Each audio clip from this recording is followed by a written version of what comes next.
Star editorial staff and digital team put together a list of potential games that we will be doing each season.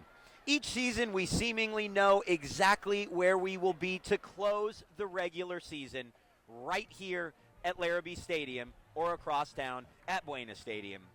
It is one of the county's great rivalries with the Channel League Championship also on the line. It's Ventura versus Buena, and it's the VCSPreps Game of the Week brought to you by the Ventura County Star. Good evening, Ventura County and beyond. Welcome to Turner Field at Larrabee Stadium. My name is Danny Page. With me, the Deuce Derrides and Lorenzo Booker, the St. Bonaventure great who's getting a taste of Ventura versus Buena for the first time in some time. Kent Brown will join us in a few minutes from the sideline, and I think the initial emerging story tonight, gentlemen, is it's been a long time since we've seen this stadium this packed. It definitely has for me. When you said sometime, it really made me feel old. It's been almost 20 years. Oh, no. The year 2000 when Tyler was out here, DJ Blackledge for Buena, Freddie Keaho, the eventual Super Bowl champion, and back like we just talked about before, that was when you could sit on the track.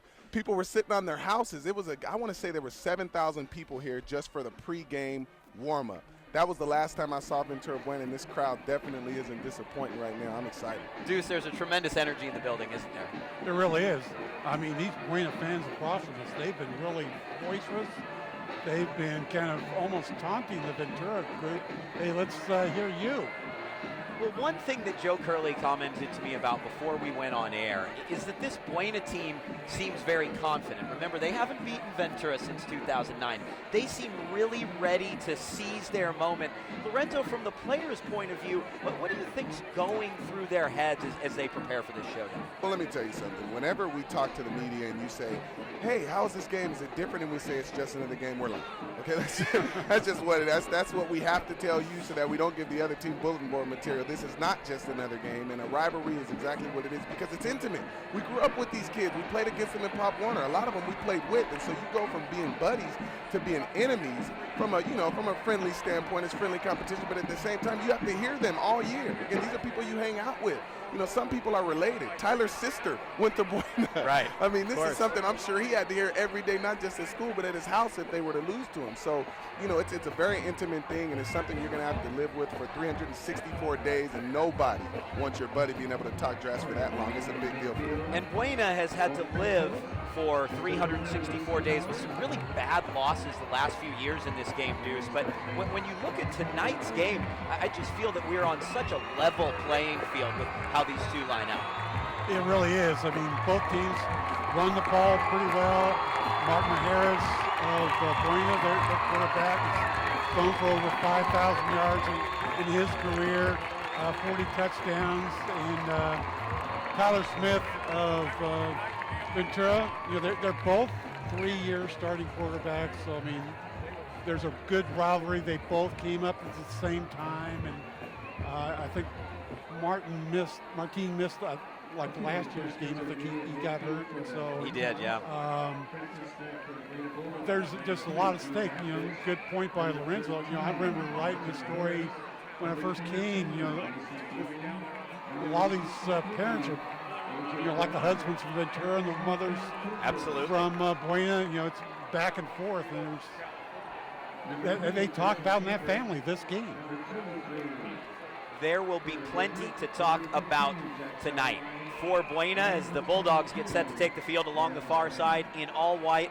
Lorenzo, you know Tim Gutierrez well, obviously, and I in seeing Buena against Simi Valley this year, early in the year in the VCSPreps Game of the Week, I had this tremendous feeling of excitement for Coach G, as his players call him, because he finally had an array of weapons to be able to have his quarterback distribute the ball to. In past years, it seems like he's had one or two go-to guys, but now he's really able to spread it out, go to 6 or 7 different players, obviously not in one sequence, but he has a lot of weapons out there, and his offense is finally humming. You're exactly right, and the thing is, it's exactly what you said. Before, he was always missing something. He had quarterback, but he didn't have the receiver play. He had a running back, but he didn't have the offensive line play. And now it seems that all those pieces are now meshing together. Again, third-year starter at quarterback, which for him is the most important thing. When I was there, it isn't so much that we always had the most talented quarterback, but he was efficient. He knew exactly what he needed to do with the ball. He was smart. He has that now. They've got all the pieces, and his offense really is delegated. Yep, you love that. They really limit the other team's possessions, but get by running time off the clock with long drives. We saw them play earlier this year in the loss against Rio Mesa, where they had like about 4 or 5 turnovers, and obviously bring you up inside the red zone. But before Buena back together, and every play has been different. That's one of the things that Gutierrez does really well. Is what do you do against it? Offensive line really stepped up on that possession, guys. They made plays. They really, when they needed to, on those stretch plays and on the runs when they bounced it outside. For the first possession, Buena's offense very sharp, and that's what you'd expect out of this team at this point in the season. Really effective drive, as Lorenzo and you're saying. Streaker. Well, let's make sure not to shoot that, obviously. Boy, isn't that a part of the Buena Ventura game each year, unfortunately, the Streakers. Cold. Yeah, I don't know about that. That young man will be certainly suspended for if school this week. Oh boy. Do you really want to catch him? No. He's gonna let him go. Yeah, I know my job's to be here on the sideline, but I'm not going after him. No, he runs away, he runs away. No. Well, how did the Cougars respond? They're up against it, and I've been teased by the Ventura staff. They think we're bad luck. Remember the games we've done this season for Ventura? A 21-10 loss to Rio Mesa that was nowhere near as close as the score suggests. A 48-7 loss to Camarillo, which was probably about as close as the score suggests. The essence of a true rivalry. Everything matters in rivalry week. Be taken by the upback at the 23-yard line. And getting the ball up to the 29-yard line for Ventura is number 3, Christian Schaefer. So we have 2 3-year starters at quarterback. Tyler Smith will make his way out for Ventura. And the big story for Smith and the Cougars offense is they're healthy, finally. Brock Mortensen, Boomer Moran, the two-headed monster at running back, and trotting onto the field on the far side, Zach Sauerwein, the 6'3" target at wideout. He's as good as they get when he's healthy. I loved him last year. So young and so explosive. He can do it all. Watch him offense, defense, special teams. He'll be a big factor in that. A run to the left side for the Cougars. That is for Moran. Boy, Derry, when we saw Camarillo take on Ventura, it was Moran was out, Mortensen was out. They were down to their 3rd or 4th string running back. Yeah, they had, wasn't it like Woodruff played? Woodruff was carrying the ball. Yep. We had that one game with Mortensen who had like 20 carries in the first half. Then he was hurt in the second half. Now they have 2 backs to distribute the ball to. Here's Smith looking to throw for Sauerwein, and there's just a little bit too much mustard on that one. You know what? But he had stopped a little bit.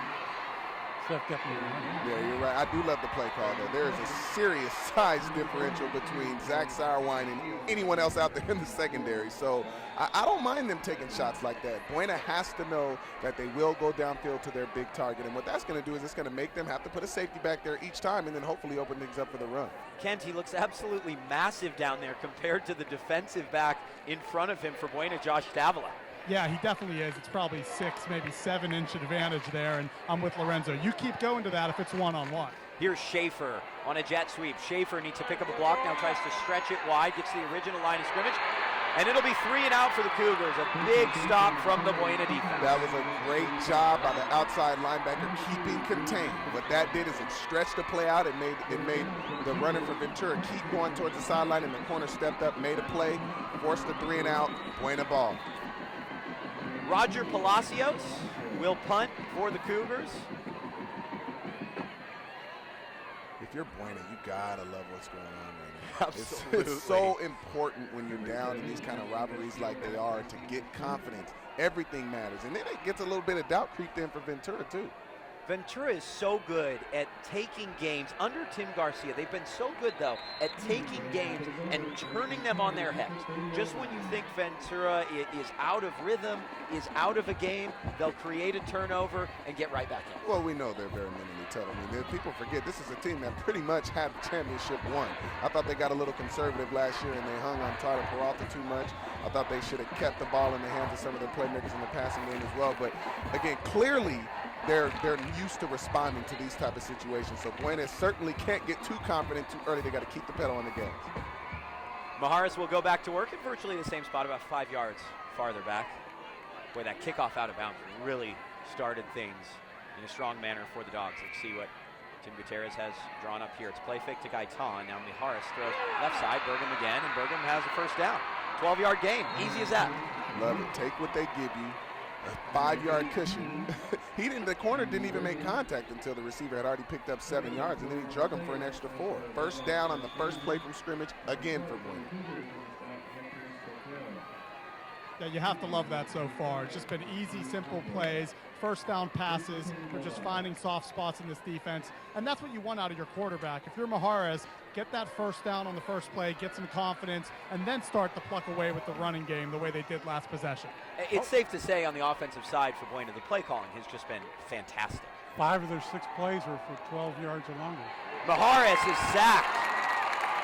Barreling in for Ventura defensively is Crawford, and that's a big play to start to turn things in the Cougars' direction. For sure, and it looked like it was a bit of a coverage sack. I know Ventura's been sitting back in zone for the majority of this game so far, and the quarterback dropped back and didn't really see anything down the field, and Ventura's D-line was able to get pressure, but they're going to have to do one of two things. Either one, they're going to have to bring their secondary up and put hands on these receivers as they're trying to release, or B, which is what they did right now, get pressure with their D-line, but they can't allow Buena to sit back and throw these hitches and run the ball the way that they have. We know this Cougar team, they're going to start blitzing at some point. Here's a run to the left side. It's Tennyson away. Tennyson picks up 10. It looked like he had the corner. A great run from Tennyson. Boy, it looked like they had him in the backfield. And he just kind of shifted into a different gear. That's just, I want it more than you, Tennyson. Okay, I see you, and hopefully Ventura is going to try to raise him a little something right now, because that's exactly what happened. He broke the tackle from a D lineman. I mean, this is a running back breaking the tackle of a D lineman and picking up 12 yards, putting Buena in a situation to prolong the drive again. He's a very physical runner. 3rd down and 1. Maharis will work under center. And here's a give to Tennyson, and Tennyson picks up the first down, 4 yards, and Buena still in business in Ventura territory.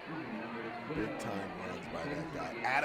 Attitude at the running back position. Letting Ventura know I'm coming all night. And again, Deuce, I'm with you. I love the play selection. Now we're seeing them run power ball. The last 2 plays have essentially been power plays, which are completely different from what Coach G has been running before. So, again, this spreadsheet is looking great when you're picking up 8, 9, 10 yards a pop.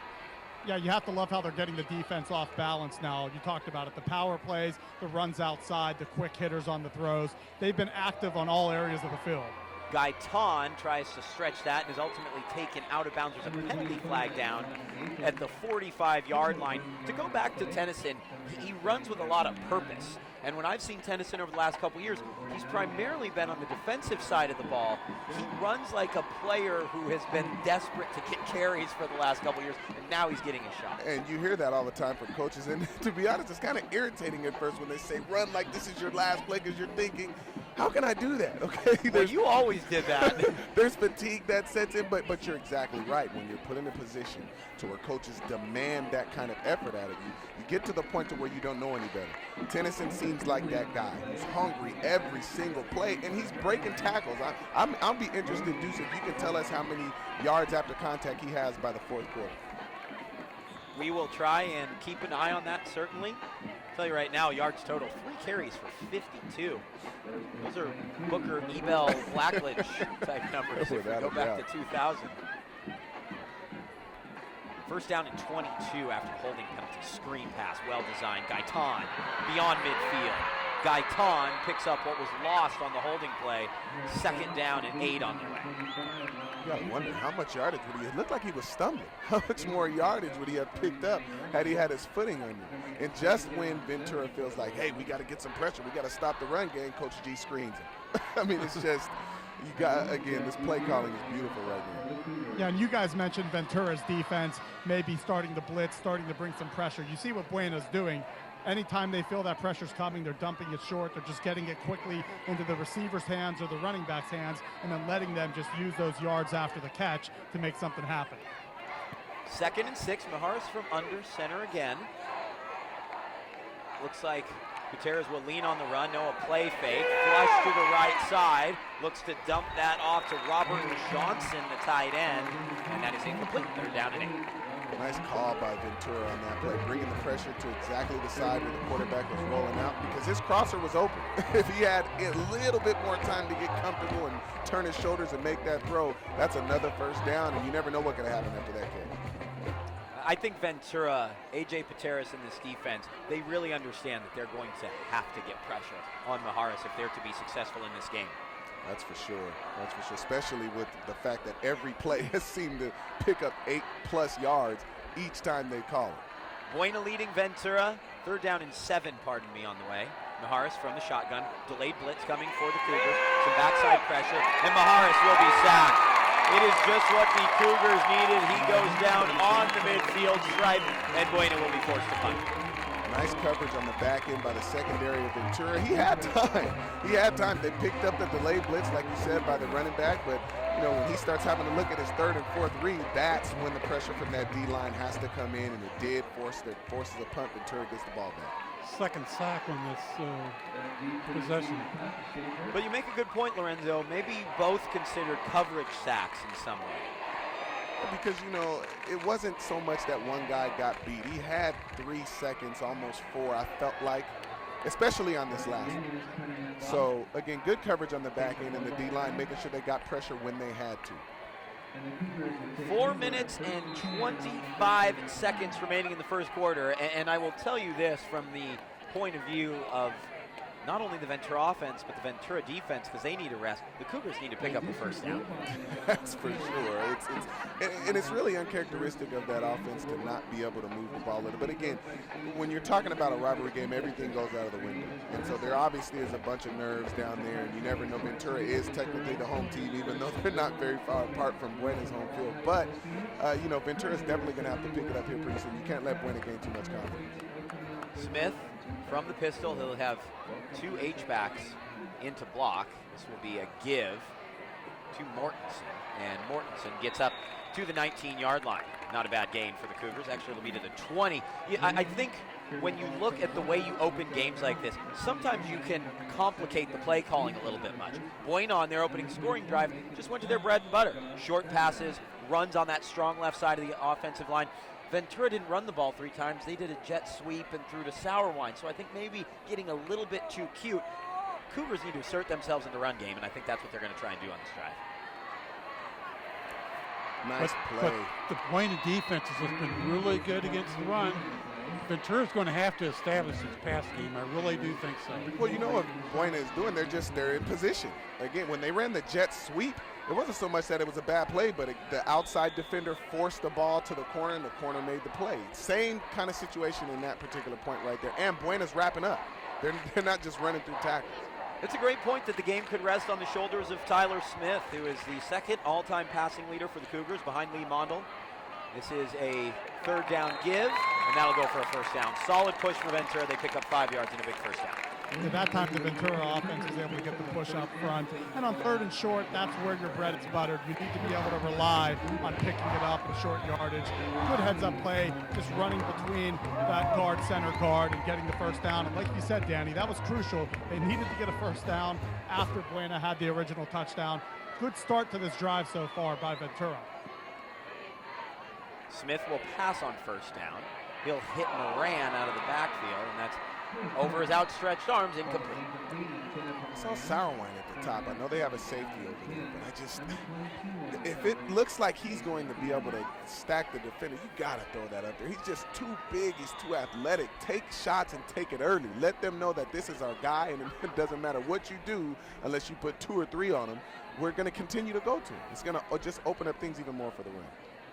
Second down and 10, and here is a right side run and a good 5-yard gain for the Cougars. Sometimes it's hard for us to exactly pick out the numbers as Derry looks through his binoculars. Ventura has this wonderful tradition of having black numbers on black uniforms and white numbers on white uniforms. Honestly, thanks guys. We always give them a hard time about that on air. In talking, I'll make a point about Sauerwein in just a minute after this third down play. Point is showing near side blitz. Smith, play fake, Smith, complete. To Sauerwein, he gets up to the 41-yard line. It reminds me, Derry, I'm going to have to go to your incredible database of knowledge on this. The tall, record-setting Camarillo wide receiver that I believe went on to Colorado State from a few years Joey ago. Kapari. No, I'm talking. He played with Jeff Matthews. Okay, Kapari went to Colorado State, though, didn't he? Yeah, I think so. He was Westlake. Yes. You said Camarillo, I'm sorry. Here's a give. I'll come up with the name. It's going to come to me. Maybe we'll enlist on Twitter. He was Jeff Matthews' lead wide receiver. He was like 6'5" or 6'6". They just throw the ball up to him. It's hard to be a 6-foot tall corner in the high school game. It just doesn't happen at all. But you know what? I'm sure Buena is wishing they had one right now because this guy's Sauerwein. You know, on the play before that when he caught the ball to convert the first down, they gave him essentially 15 yards of cushion, and I can't understand why you would even do that. Fumbled. It looks like Smith fell on it. Yeah, he did. But Smith fell on top of it. It was just a bad exchange once again. You saw Buena have it on their end, and now Ventura nearly coughs it up. Fortunate it bounced right back to Smith, and he was the heads-up guy who got it, but nearly a disaster play.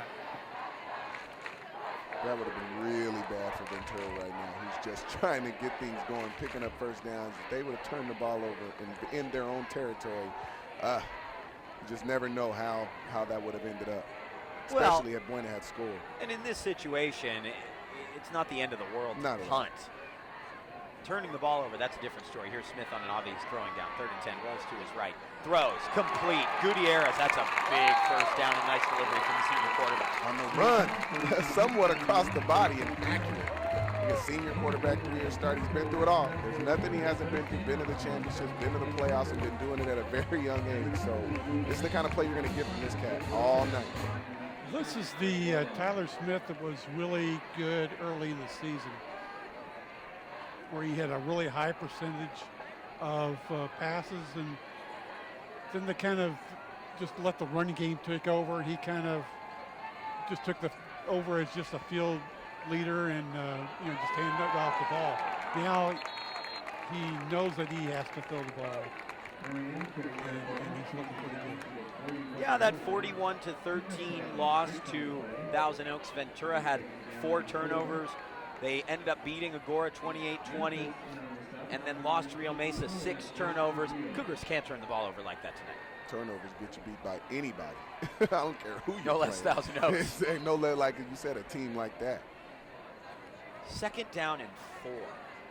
Smith, corner blitz coming, tries to get away, does not get away, A big sack to close the opening quarter. It's Rick Lopez flying in. Love the changeup. Blitz in the corner right there. And wrapping up. Again, Buena is not, they're not allowing Ventura to break tackles. Once a guy gets his arms on him, they're pretty much bringing him down. Yeah, Lopez may be the shortest guy on the field. He comes in there with speed, full speed ahead, and then, as you said, he wrapped up and was able to get Tyler Smith to the ground. That was a great play. That time, well timed up, and Coach Gutierrez, they wanted that pressure, and he got in there. That was an impressive play. If you're going to do that and have Zach Sauerwein sitting back there with one defender, you had better get there. Because if he breaks that tackle and throws the jump ball up, I'm pretty sure we're all in agreement who would have been in agreement, who would have came down with it. Well, it'll be interesting to see on 3rd and 12 upcoming what Buena does against Sauerwein, because right after you made that comment about on 3rd down they gave him 15 yards, they've been pressing him.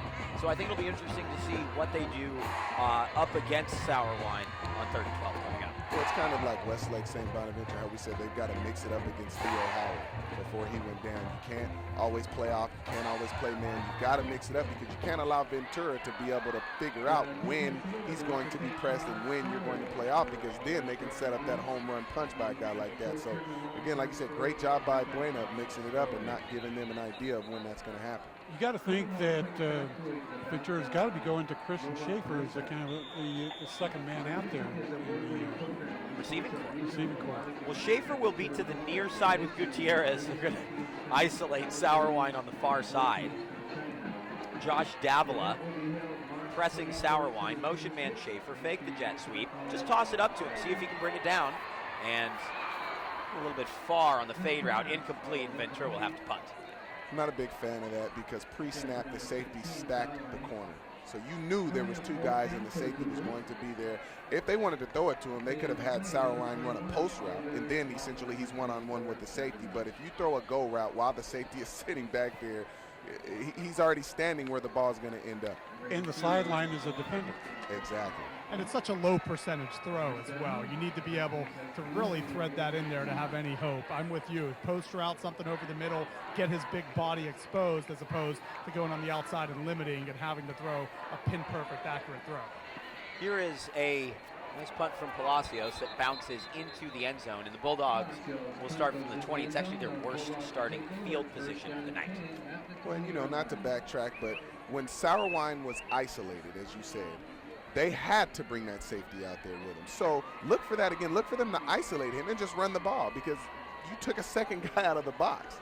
So now you have the corners and everybody else having to guard the other receivers. That's one less guy that you have to be able to stop the run. And for a Ventura team who prides themselves in pounding and punishing you, you need that extra guy. That was, to me, that was a big series for Ventura. They had the ball 12 plays, start the 13th, and they kind of turned the field.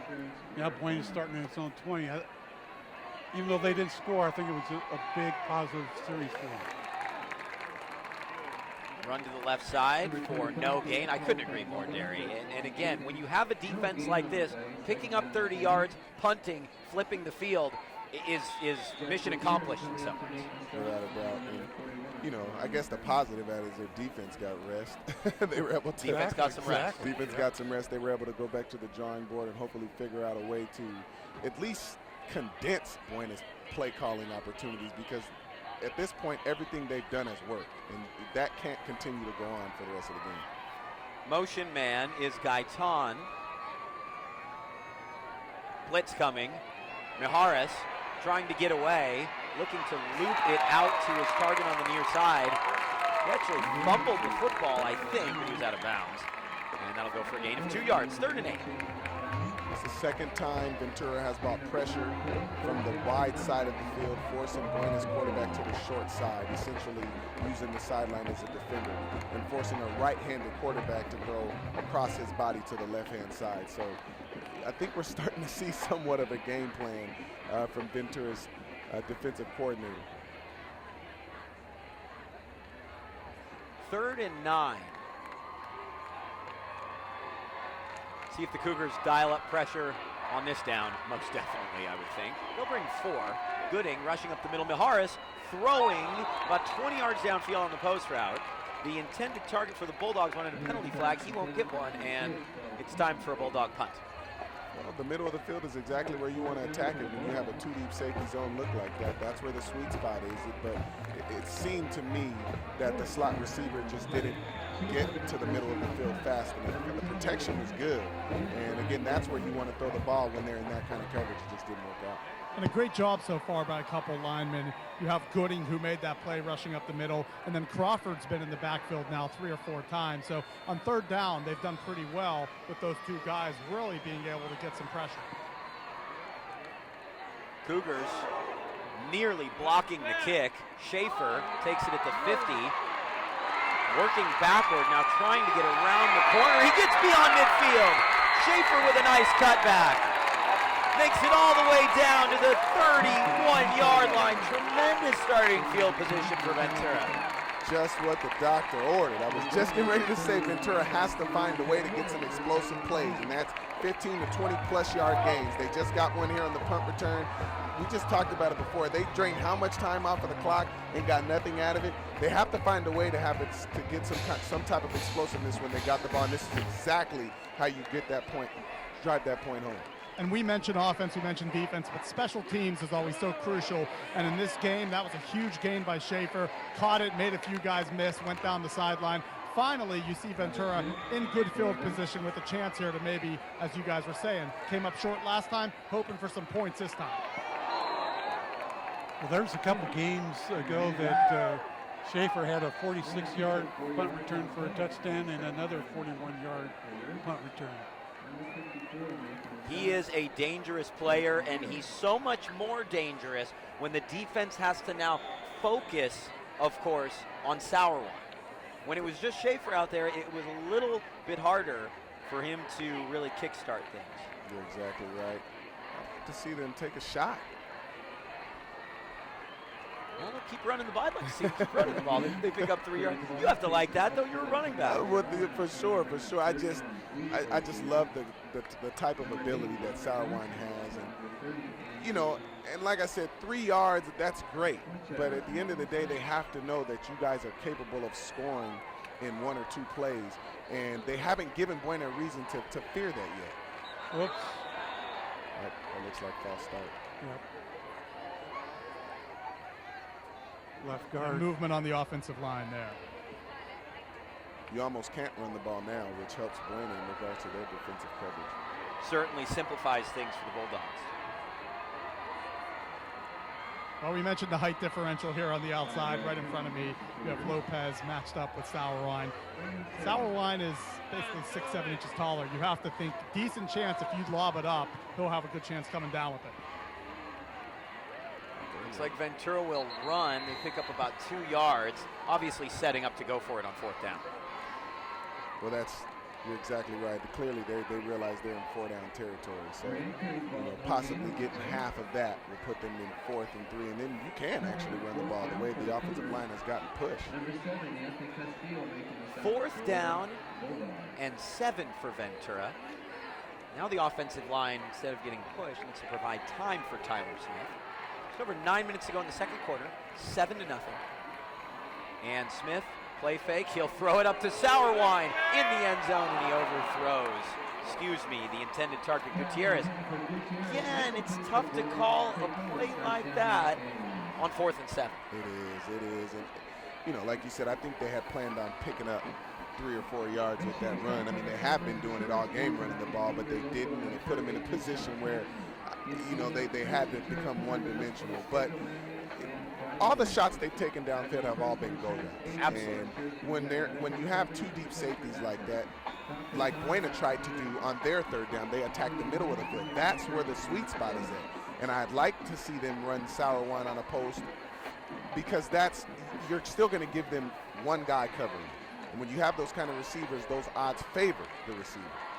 I feel like I'm being a little hard on the Cougar coaching staff. I think they've managed the game very well outside of what Buena was able to do on the opening drive. Now here's Gaitan. Gaitan with a cutback, and he's upended on the other side of midfield. A big play for the Bulldogs.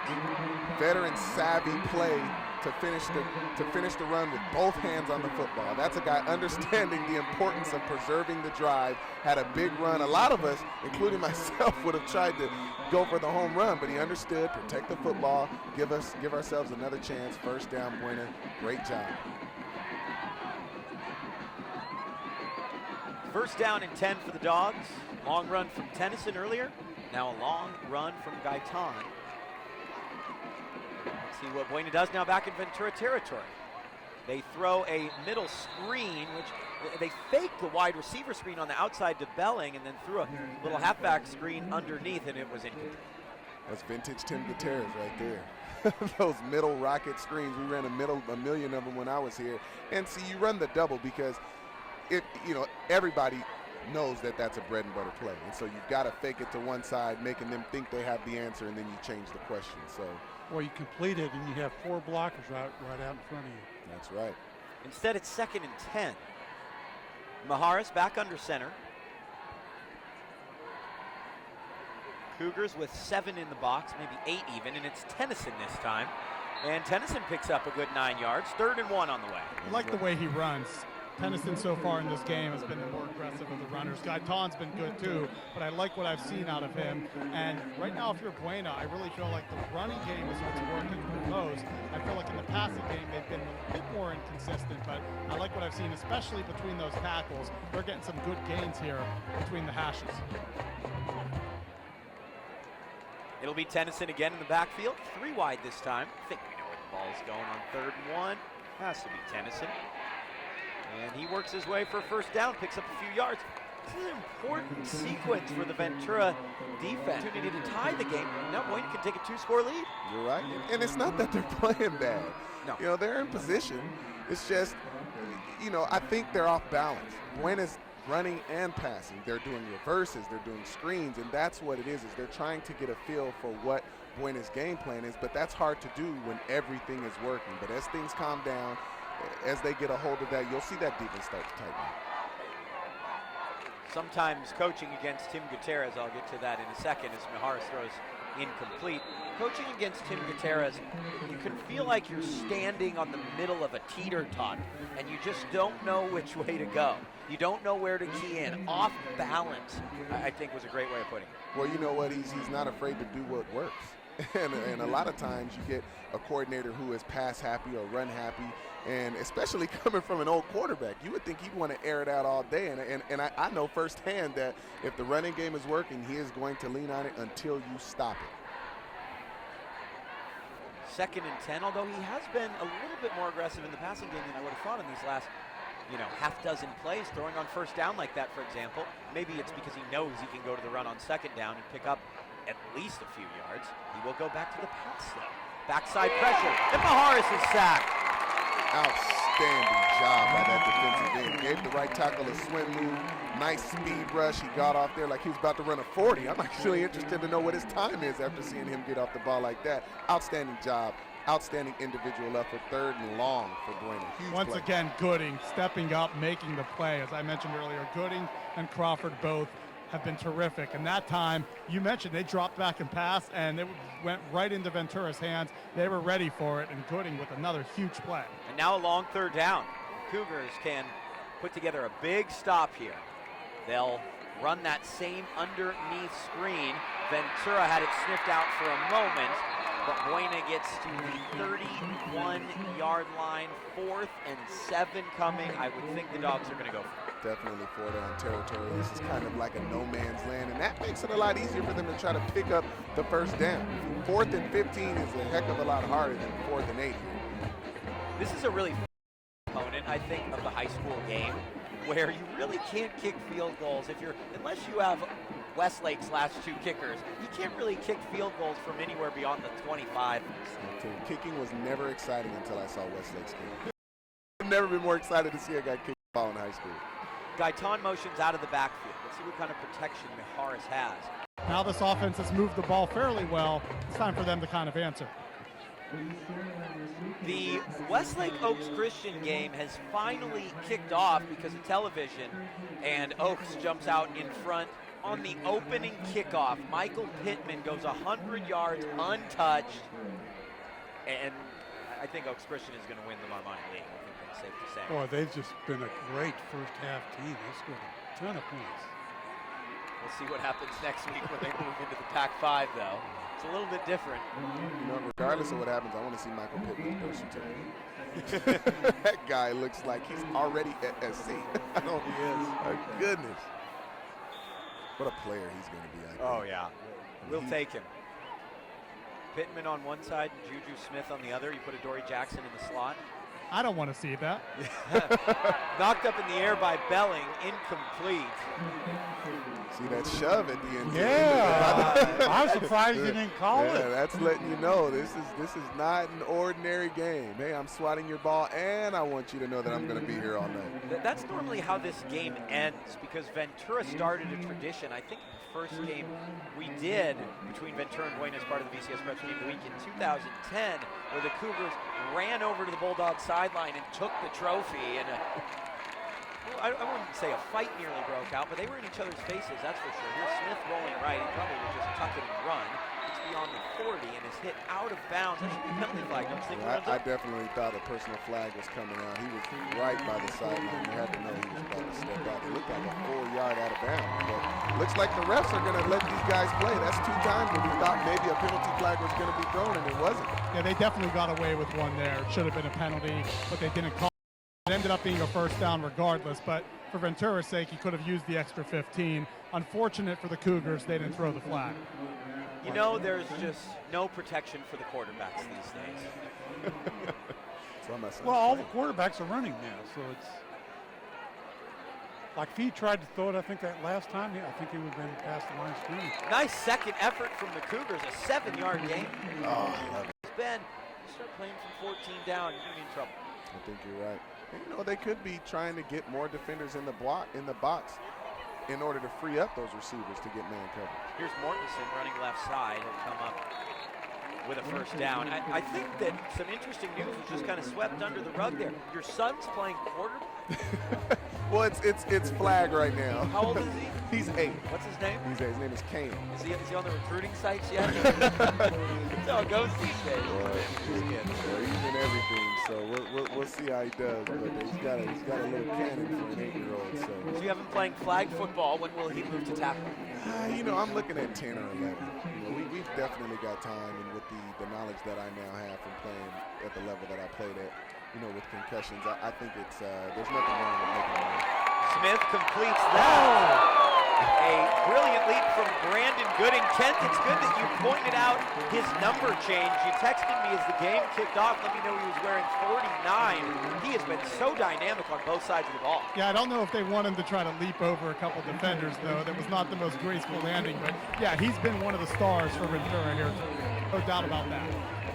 Held on to the ball. I'm happy about that. Usually when a guy goes up in the air and he gets flipped, he's more worried about landing and not the ball, but he was able to hold on to the ball. I'm glad he was able to get up and walk away, but great hit, great attitude by him. He got up and signaling, "Feed me," to the coaching staff, so we know what his mindset is. 1st and 10. Gooding is just to the left of Smith. I believe that's Moran. That will pick up a couple yards. 2nd and 8 on the way. The wide receiver I was thinking of was Jake Mulhart. Oh, yeah. 6'6". He is at Wyoming now. He's having a great junior season, really assisting Wyoming in the red zone. Out there with Sean Wick. Absolutely. God, I love looking at all the 805 guys out there playing college football. Fun, That's how I get my fix now. It's fun, isn't it? I actually got Spruce at Colorado. Oh, he's the all-time leading receiver in the Pac-12. Yep. Some great receivers. Penalty flag thrown, and Moran thrown for a loss. In my inquiry to think of the wide receiver I was thinking of, I texted Jeff Matthews and said, who did you play with? And he brought up names like Ryan Molesworth, Andy Dean, Chase Tackett. Jeff, of course, the starting quarterback for the Hamilton Tiger Cats in the CFL. One of my favorite players I've ever covered in Ventura County is Jeff, and we wish him all the best. The postseason coming up next week in Canada. That's on my bucket list to see a CFL game. I promise you. You're going to go. I've got to in. go. You count me in. But we're going to go at the beginning of the season. Okay, Yeah. we're not going to go. We're not going to go in November. Yeah, I don't think our wardrobe would hold up out there right now. No way. Oh man, that's not happening. There's a passion for the game up there. Isn't there? Oh man, and you know, I've never heard of a player who went to Canada. And first of all, that didn't come right back. None of them came right back. Yeah. But all of them say they had the time of their life playing. Really? out there. They just love the game. How interesting. Smith on third down, flush, and he'll probably just throw this out of bounds. Incomplete. It's so interesting to see the game going global. I actually, sitting right in front of us, I have a group of 3 friends who are visiting from the United Kingdom. They're huge NFL fans. They've been to all 3 Wembley games. I'm taking them to the USC game tomorrow. They're going to Monday Night Football, Chargers-Bears, and they're flying to New York and go to a Giants game next Oh, week. they're making an event out of it. And why not? It's not exactly the shortest flight in the world, and I know about it because I played in the first Wembley game. Wow, did you? When I was with Miami, and we played the eventual Super Bowl champion in the New York Giants. And I got to say, I was really worried about them knowing the rules of the game, but they were great. They knew when to cheer. And that's the nicest stadium I've ever played in. Now, the grass is really short because obviously it's a soccer stadium, but it is literally the nicest stadium I've ever played in. I had a blast. I went to what some might equate to the English Super Bowl, the FA Cup final at Wembley Stadium, and it is just a phenomenal venue. You seem to like the international games. Another one on my bucket list situation. I have to see a soccer game. I have to. We'll take care of that. But you can't see a soccer game in the U.S. You go to a game in Europe. No, without a doubt. It's their football. FC Barcelona at the new camp is something special. 99,000 in that one. Buena touches the punt. It's muffed. I think the Bulldogs recovered it initially, but the Cougars dive on the pile and Yeah, Buena has it. Buena has it. They did touch it, so he had to go and recover it very quickly. Almost quite a fortuitous bounce. I don't think Buena even realized the ball was there until it hit one of their players. So very fortunate for the Bulldogs that they come up with that one. Yeah, the returner's got to do a better job of making sure he calls Peter, which for everybody on the return team who's worried about blocking knows to disperse, get away from the ball. But that's the third bullet that I've seen both teams dodge, where we thought it could possibly be a turnover and it wasn't. So you got to wonder at some point. It's one not going of to those keep going now. That's not going to happen. First and 10 from the 15. Minute 57, 3 timeouts for both teams. So really, depending on what happens on this first play, both teams could call timeout. Here's Burgum on a sweep, and I believe there's a penalty flag down. That will more than likely be holding as Burgum picked up the first down. I'm guessing it'll go back with half the distance, about first and 17 or 18. Yeah, holding on the offense, so that'll put them inside their own 10-yard line. And for both teams, it's funny, you see Buena on their first possession go down, score a touchdown. Since then, we've kind of seen both teams. They've been a bit sloppy. They haven't really executed up to the standards you'd expect here in the final game of the regular season. But overall, I think right now this defensive front of Ventura is starting to get to this Buena backfield. They really haven't made many plays this entire quarter. I was just going to say, they've been able to get the edge, and that's probably why there was a hold out there. But essentially, I think we're seeing both teams the opposite. We're seeing the explosion of Buena, but their inability to finish, and then we're seeing Ventura able to kind of get drives going a little bit, but their lack of explosion ends up stalling drives when they get into third and long. I wonder if Ventura thinks about calling a timeout depending on what happens on this play. I don't think so. Let's just. They'd be happy at this point going down 7. I'd call a timeout and get the football back. You have 3 timeouts. I don't know. You have great field. You get great field position potentially.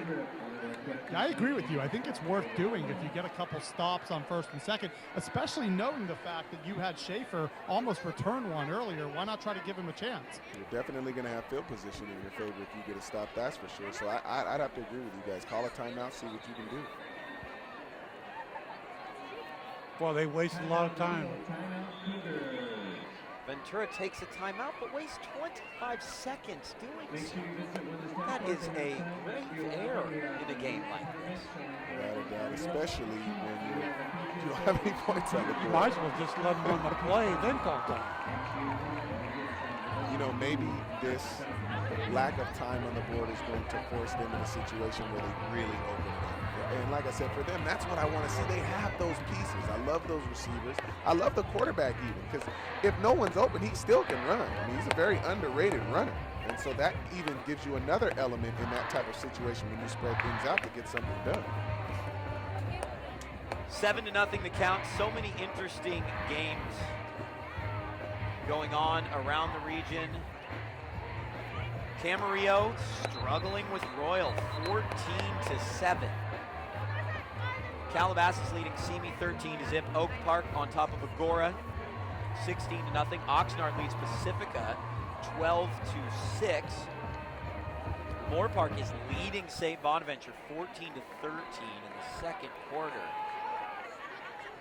There is something strange developing in this Bishop Diego Nordhoff game that I'm trying to confirm what's going on here, and we're gonna tell you about it in just a moment. You know what that's called in the television business, Lorenzo? It's called a tease. Can you teach me how to be a running back now? You teach me how to be like you in broadcast, man. I think we got a deal there. Here's Dennison. He is tackled after about a 5-yard gain, 3rd down and 12. Throwing situation now for Buena, or just run the ball, force him to use their last time out? Nah, I think Tim is in a situation where he would like to go into the half with 7-0. He sees his field position, and I don't think he wants to put his offense in a situation to turn the ball over and help Ventura. Your defense has played good. You know, hey, make Ventura use all their timeouts, punt the ball, and let your defense do what they've been doing the entire first half. For a Buena team who hasn't won in this long, the most important thing is to keep their confidence high. You don't want any type of doubt creeping in at any point right now. You want to keep the pedal on the gas, keep those guys believing all the way until the end of the game. Well, Ventura will have the ball to start off the second half. And even if they could get a field goal, you just don't want to walk into that locker room along the far side and see 0 on the board. Derry coming in, though, you said the Buena defense would really need to be the story tonight, and they have been thus far. They've really played well. I mean, I think that's one of the main reasons why they're 7-2. They've just played really solid defense. And look, their only losses are to the other two teams who are also playing for their league title. So it's not like they lost to a bunch of nobodies, you know. Here's a carry from Tennyson, and Tennyson will be taken down just at the 21-yard line. I love that. And now Ventura uses its last timeout, but like you guys said, well, it looks like they're going to use their last timeout. I guess they're trying to discuss whether they should or shouldn't. You have to think there's no reason why you don't burn the timeout here and try getting a return. Now they do. Gee, me Christmas. I find this very 16 more seconds I find ran this off. very odd. It's 40 seconds they wasted. It's like he wasn't sure what he wanted to do. Okay, we're gonna try to score. Okay, we're not. You know. Okay, we're gonna try to score. To be honest, I think that he was between Tim Garcia, fantastic coach, by the way. I just had a wonderful call with him this week ahead of the game. I think he might have been wanting some damage control in case they were to turn the ball over or something. There's not much time for Buena. So now you take a couple shots downfield, maybe get a field goal, maybe you're even in a position to throw sour wine, a Hail Mary or something like that. And there isn't a great opportunity for Buena to march down the field if there's a miscue. You might be right about that, but you know, at the end of the day, as you mentioned earlier, it's still only 7. It's not, you know, this is not something where I mean, obviously you would rather go into the locker room having got some points, but it's still 7-0. You get the ball at the half. You know, you have plenty of time to recover. So it's at the end of the day, I don't think they will look back at this and go, we should have done this, or this cost them the game. Buena takes a timeout. Ventura was absolutely coming after that punt. I think Garcia might see that as his best route to 6 points here to close the half. Well, they almost got to him last time. Exactly. They had everybody up there, and they were really a foot away from blocking that punt. So I can't be mad at that decision, especially when you got that type of returner back there with that type of explosiveness. He's almost guaranteed 10 yards when he catches the ball, because everybody in there for Buena's got to block and make sure they don't get to that punt. And with how deep they are in their own territory, even if you would happen to run into the punter and they get a first down, they're still very deep in their own territory. They probably just run out the clock anyways. So it's not like if you come in and block and then you happen to mess up, worst case is it goes to half 7-0. And remember, they only have 33.6 seconds. 33.6 seconds left. Ventura will try to get to this punt. I'll tell you what, at this point, my post-game highlight package is going to be a little shorter. Like Lorenzo's going to have to really be on the talking about 10 minutes on your post-game show. Exactly. Cougars come after the punt. Great protection from Buena. Schaefer will take it at the 50. Schaefer running wide to the right, gets to the 40. Schaefer at the 34-yard line knocks out of bounds. Now, if only you had 40 more seconds. When you're at the 32-yard line, that 40 seconds definitely could have meant something here. Ventura probably has 3 plays to run as it stands. No timeouts. Boy, punt returns have given Ventura possession on the Buena 31 and 32-yard line. Well, I don't think they're going to double both of those receivers. And if for whatever reason they do, that means somebody is going to have a chance to win in the middle of the field. So I got to think they're going to take their shot at one. Here's Smith going wide to the far side. The pass is caught. The clock is continuing to run.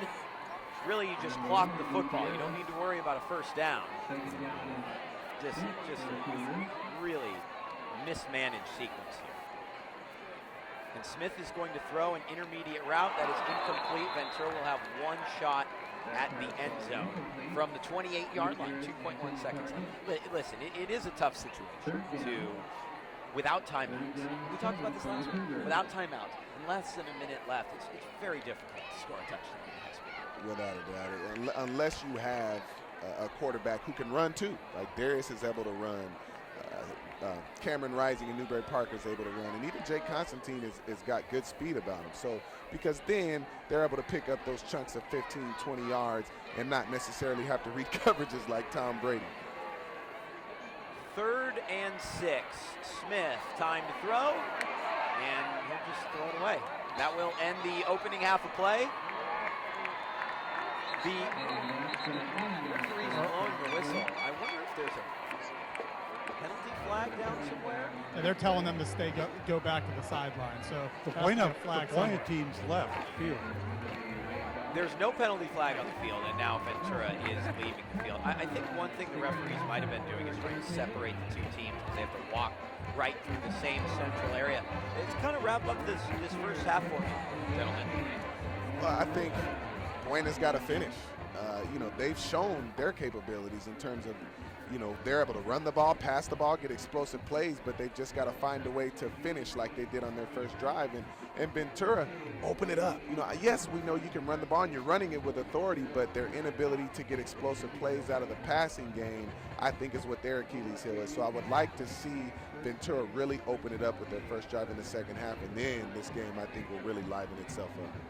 I think both teams need to finish. Ventura had about 3 really good drives where they had 10, 12 plays, got about 3 or 4 first downs on each of those drives, got into Buena territory, but then just stalled. And we've seen that before. And like you say, Lorenzo, they need to kind of get a passing play to kind of open it up. And that's what we kind of said before the game. They need to have the Buena defense respect what Ventura can do through the air. Let's talk about, and we're going to go into halftime a little bit here, but let's talk about first of all, I do want to bring up one point. Westlake scored and is trailing it 7-6 after a missed PAT. Pittman returned the next kickoff for a touchdown. It was called back, but then Pittman caught a 29-yard TD pass from Corral. But I want to talk to you about what's going on with Nordhoff. VCSPreps has just reported that Nordhoff, the game against Bishop Diego is a mess. I haven't seen the score come in front of me. Last I saw it was 27-0 that they were trailing. And it is a little bit of a mutiny for the Rangers. They had 5 players ejected. Other players started walking off the field. They basically quit. And they're with a much smaller roster. The coaches met at midfield. They questioned whether or not they would continue the game. They have continued the game, but a very difficult situation for a program that just 2 years ago won their 2nd consecutive CIF title and was in a state semifinal. Well, you know, I spoke to people close to that situation at the start of the year, and they informed me then that Nordhoff was in a tough situation, to say the least. And so me knowing that, I'm not surprised at this particular situation. And it really, you know, I hate to hear that, because it's, you know, we forget that, you know, at the end of the day, we're here at a rivalry game. And it's all fun to talk about Buena players and Ventura players and hearing it for 364 days, but the respect is there, and it's always been there. And that's the respect for your teammates, the respect for your schools, coaches, and the game in itself. And so, you know, again, Tony Henney, and I'm not pointing any fingers, but Tony Henney knew that. And I think at the end of the day, you know, John Mack knew that. And I knew that I wasn't just playing for me or for Whitney. I was playing for John. I was playing for Tim, and I wanted to carry myself in that manner. And so you got to wonder, you know, how much has been lost over there with that, because that's to fight and get ejected and want to walk off the field, that's something completely different. That's something that's not as small as just I don't like what we're doing or we're losing games. Plenty of people lose games and that doesn't happen. Derry, your thoughts? Well, I know that the Nordhoff program is, well, the school's had declining numbers for a number of years. So in enrollment, you want to talk about, and that affects their whole athletic program across the board. And I'm sure that they've had declining numbers on the football program. When Tony was there, the numbers were probably between 40 and 50 guys on the varsity team. I'm pretty sure it's a lot smaller now. And that's got to come down on their program is, hey, maybe we can't compete on this level anymore. You know what the thing is, too, about Nordhoff High School? Their games were always packed, but it's literally almost like being in the middle of nowhere, and so they were always so tight. I mean, they took pride in winning there, and it made it extremely difficult to win there. At the high school level, usually road advantages don't mean anything, but there it did, and it was for that reason, so that's even more surprising. I mean, I would see Jordan Hawkins and Jesse Hawkins at the games. This was just a few years ago. I mean, they love that place, and so I know for them to see that, that's got to really hurt them, to see what had happened tonight on that field. And one of the guys that was always a tie to that program was Cliff Farrar, and then when he left for Buena, and then he came back and was an assistant coach for Henney, and now he's gone to Westlake. You know, you kind of lose a little that continuity, which is huge for a program like that, a small community.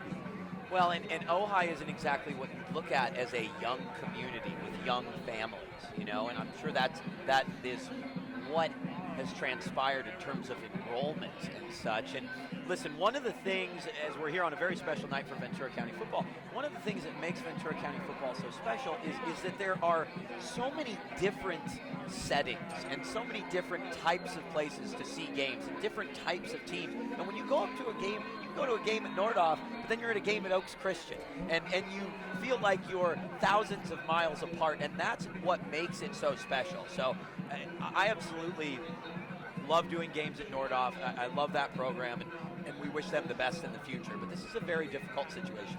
Without a doubt.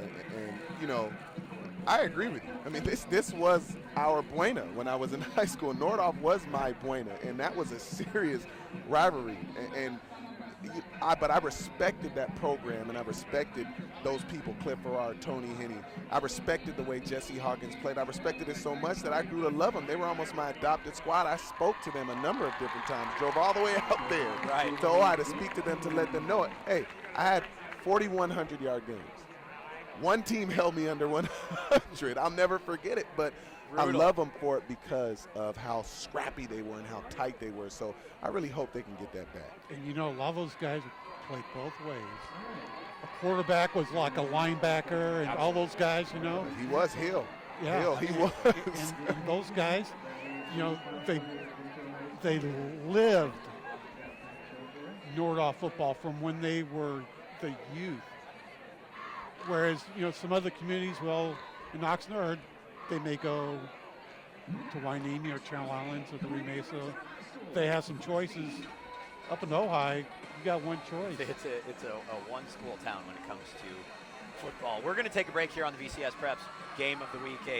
Just some really outstanding reporting and communication from our entire editorial staff on that as they've relayed information to me. I'll always follow VCSPreps on Twitter for information like that. All the best to everyone at Nordoff. And speaking of best, we are in for a tremendous second half. It is Buena 7, Ventura 0 at the break. We'll be back in about 8 minutes.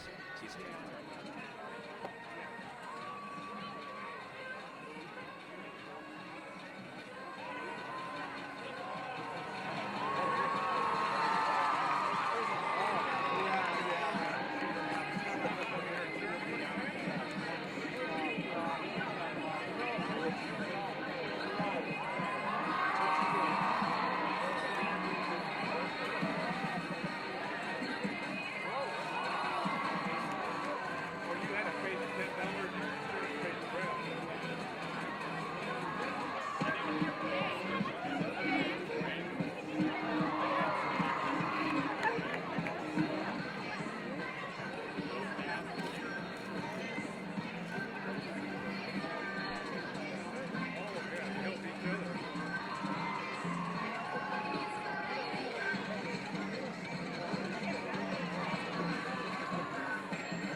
All right, have another nice round of applause for all the performing groups tonight. Enjoy the rest of your lunchtime. Make sure you get to where the snack bars. Come on stage for the tutor repeat. Tutor. And we're ready for the second half of that. Now busy.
The Cougar football team would like to thank all of its sponsors, Cougar Football Boosters. You can see the banners circulating throughout the city and also at the bottom of the marquee. Thank you to everyone that supports Cougar football. Right here at Farmers, we believe in smart coverage because the more you know, the better you can plan for what's ahead. Come up and see Sean Patton at the intern booth. He's passing out free mature Cougar basketball schedule magnets and more prizes. That many personal insurance agents will assure you that we have adequate coverage for all your assets. Come on up and talk with Sean. Also visit Stereoland this weekend and get a Pioneer Car Radio audio channel and see how Pioneer encourages you to drive safer while sounding better. Mention this sponsor and receive 20% off this weekend only at Stereoland and Ventura. And once again, the CTSA would like to thank Ron's Storage for the storage containers provided by the Cougar Association of National.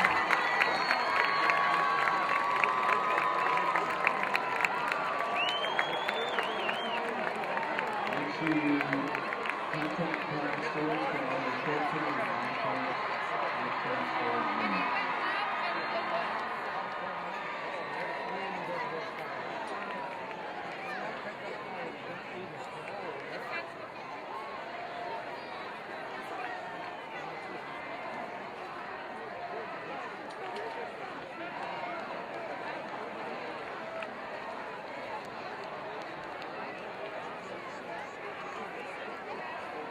We'd like to thank Coach Martinez and his VisCom crew.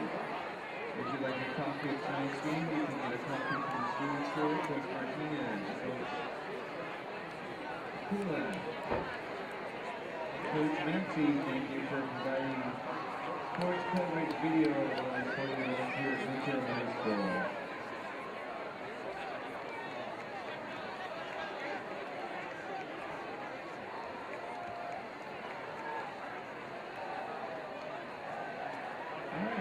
For the kickoff, the Cougars are going to receive the second half tonight. Welcome back to Turner Field at Larrabee Stadium. Ventura set to receive the kickoff on the VCSPreps Game of the Week. What is it, week 10 already? Flies. It just flies Time by. flies when you're having fun. Danny Page, Lorenzo Booker, Derry Eads, and Kent Brown down on the field. Joe Curley away to my left. Make sure you pick up a copy of the Ventura County Star in the morning. Read Joe's remarkable insight into this contest. When you have great writers, they describe the game better than we do, and that's what our writers do, period. Returned up to the 32-yard line for Ventura. What do the Cougars do here differently offensively? They've had great field position and just haven't been able to get points on the board. Open it up. You got a Ferrari out there at receiver. I want to see you rev it up. You know, let's not drive it like it's a Honda. But I mean, like I said, they've done a great job though. They've got a good running game and they're moving the sticks. But I see explosiveness out there that they haven't got going yet. And I think once they can add that element to that run game, then they'll be in for something. This drive itself can define this game and define this season, I think, in a lot of ways. Here's Moran trying to get around the corner. What a play defensively from Josh Davila. The corner coming up and making a big play. Buena's defense, they're taking great angles. I mean, they really are. Anytime anybody is trying to get outside, they're forcing it right back inside. Guys are holding contained. Their linebackers are coming downhill. It's amazing. The defense is really playing good. Second down and 14. Boy, that's a big play on first down to open a half. Smith out to Gooding. Gooding head on with one Buena tackler. And the Buena player is shaken up on the play. A big hit from Gooding. It's Rick Lopez that is down. He hops back up. I imagine he'll have to go to the sideline. A lot of heart by that guy. He was giving up about 1.5 feet and probably about 80 pounds and stuck his head in there and made the play. Nice job by that guy. Buena with some personnel changes defensively, trying to get things set here on a big third down and 6.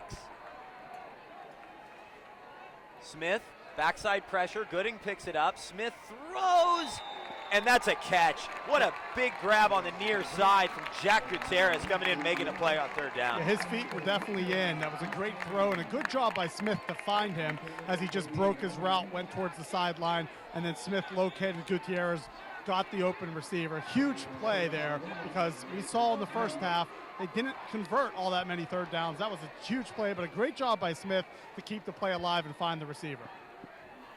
1st and 10 for Ventura. Bunch formation left side. They will run in that direction. This is Moran. Moran's beyond midfield. He's upended at about the 46-yard line. Like it mixing the pass in with the run. Again, that pass was low and away. A nice job by the receiver coming back to it, and it was accurate on the run. They've got to let Tyler Smith really get into this game and show that he can be effective in the air. 2nd and 4 with Smith under center. This is Mortensen, and he'll lose a couple yards. Well, you know, they don't necessarily have a bunch of speed at the running back position, and so I'd like to see them run right at him. That's what's been working all night. The line has gotten More of a north-south running team, and they've been going east-west on a couple of the running plays on this drive. 3rd down and 7. Smith will try and convert another 3rd down again. Goes up for Sauerwein, and it just goes in and out of his hands. That's what you wanted. You got it. He had a chance to make the play, and I think he'll make that play more often than not. But you gotta keep doing that, keep taking shots, and I think at some point good things will happen. All you need him to do is catch 1 or 2 of those deep balls like that. But the question is, how long can this Ventura defense keep Buena at bay? But, Lorenzo, this is what you pointed out before. They keep throwing to the sidelines instead of to the middle. And it's like you said, the sideline is a defender. That's an extra defender. Yep. So, in essence, he's triple covered in that situation. I like to see them take shots downfield, but it doesn't necessarily have to be a go ball that's on the sideline and us or nobody. We can run post rush. You can even run 10 and 15-yard ends. Just let him get a catch down the field and then let him do what he does best, which is run after the catch. Well, Ventura does a nice job to pick up a 1st down, flip the field a little bit. Buena's back at the 13-yard line. The way the field position battle has been going, it's almost like a tennis match. And the Cougars have come to the net, but now they need to make a play and win the point. They need to score a touchdown. And they're on defense. And specifically defensively, it'd be nice for the Cougars if they can force a turnover here in their opposing red zone and really get a short field. That's something you said this defense has prided itself on this season, getting turnovers, staying in the game that way. This would be the time, if any, where the Cougars come up and make that play. That was a big play by Buena. Ventura was geared up to stop the run. They had 9 in the box almost. They're in man coverage on the outside. They were in position to make that stop right there at the line of scrimmage, but a great job by the running back there getting out and turning that into a gain of 7. That was a nice job. 2nd and 3.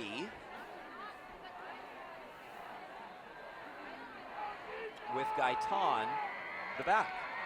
A give to Gaitan. And Gaitan will try to bounce off to the right side. He might be, it looks like he's right at the sticks, and that should be good for a nice Buena Bulldog 1st down. Nice patient run, making his way through the hole. And then once he made his mind up, it was full steam ahead. 2 carries, 1st down. Breathing room. Breathing room now. Absolutely. That's the difference between Ventura and Buena. See, Buena's moving the ball, and they're moving it in every way with authority.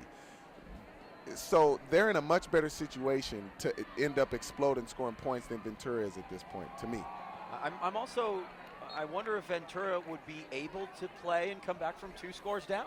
They're almost playing like they have the lead 7-0, and they want to do ball control and things of that nature. And so I agree with you. I don't know that. Well, they haven't shown tonight, at least, the ability to be able to score in 2, 3, 4 plays that Buena has showed. So they're certainly going to have to get something going on offense here pretty soon, because I don't think they're going to stop Buena for too much longer. It hasn't been the most dynamic football game, but I think it's a really interesting chess match tonight. On 2nd down, little swing pass to Burgum, and Burgum gets a 1st down up to the 36, and the Bulldogs are moving. That was an outstanding block by that slot receiver to allow him to get to the edge. It was almost like, it seemed like it was a cut block that he got away with, because they were both on the floor the entire play there. But to piggyback off of what you just said earlier, we see the potential. That's what it is. It's the potential of Ventura to be explosive, and it's the potential of Buena to be able to finish with what they start. I mean, they have had no problems really all night starting drives with getting 1st downs, but they seem to stall, which is a credit to Ventura's defense. But you got to wonder who's going to break at what point. You feel that someone's about to, on some play, sometime soon. Here's Maharis throwing deep for Burgum, and Burgum goes up and has it knocked away. Really fine defensive play from the corner to separate man from ball. Cruz Convoy, big play. Great job on that play. And Burgum, well, they're asking for the pass interference. It looked to be incidental contact. Both the wide receiver and the defensive back were trying to make the play on the ball, and that was just outstanding coverage and much needed. The throw was on the money, but Convoy stepped up, was able to get his arm there in between and knock the ball away. So good throw. I know we've talked about 1st down passes is something that the Bulldogs are doing here tonight more than they typically do, but that time it was a great throw, but Convoy just made the better defensive play. Got a penalty and wondering what it is.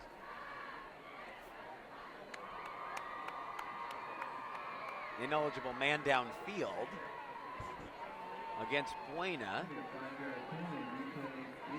Is that a win for them? Get an extra down? Yeah, I think it might be. Lose 5 yards, but get an extra down. But the way they've been able to pick up yardage in chunks, that might be a good thing. You can almost decline that, them. wouldn't you? Take it to 2nd and 10?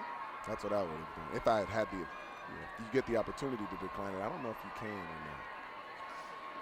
We are certainly armchair coaches tonight. It's always fun. 1st and 15. It's a lot easier to do it up here. For sure.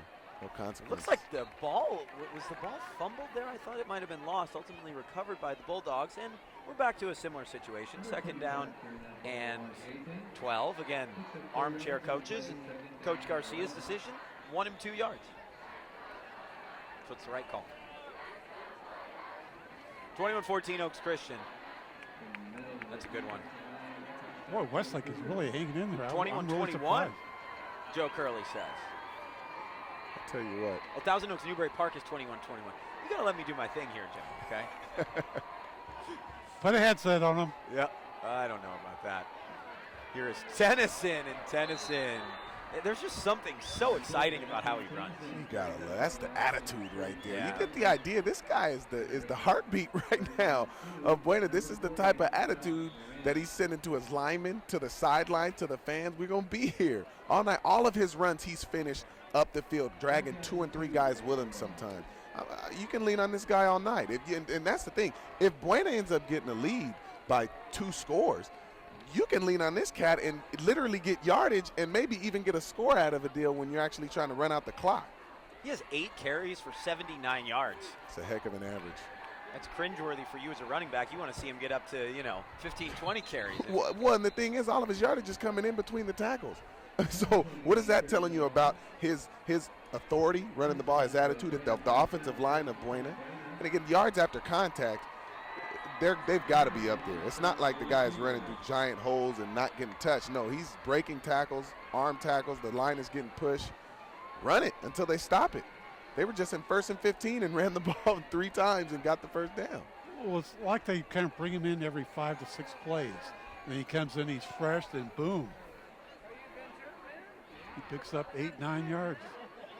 Gaitan is in the backfield, and they will give to Gaitan, and Gaitan picks up a couple yards. And again, I think you're completely right, Deuce. You keep him fresh. You keep him in a position where he's able to really thrive. But Tennyson probably would have turned that into 5 or 6. And I'm not saying anything about Gaitan, just how positive Tennyson has been after contact. Well, they're different runners. I mean, They are different. Gaitan's more of a kind of a power guy, and Tennyson has a little bit more speed. Tennyson seems to be able to do a little bit of both. Yeah. I'd like to see him break in the open and really see him lift up those knees and get in the open foot and see what he's got under the hood. Buena has taken a timeout. We thank all of you for joining us here on the VCSPreps Game of the Week, brought to you by the Ventura County Star. This rivalry in these two schools, pretty much on every other night of the year, well, maybe not in basketball, but on most other nights of the year, they really support each other. And I want to bring up a story involving a Ventura High School alum. He went to Ventura High School in the 90s. His name is Brandon Huffman. He's one of the senior reporters for Scout.com. They do such tremendous recruiting coverage. Brandon Huffman's daughter, who is 7 years old, on June 30th was diagnosed with diffuse intrinsic pontine glioma, DIPG, a brain tumor that they are concerned is incurable and fatal.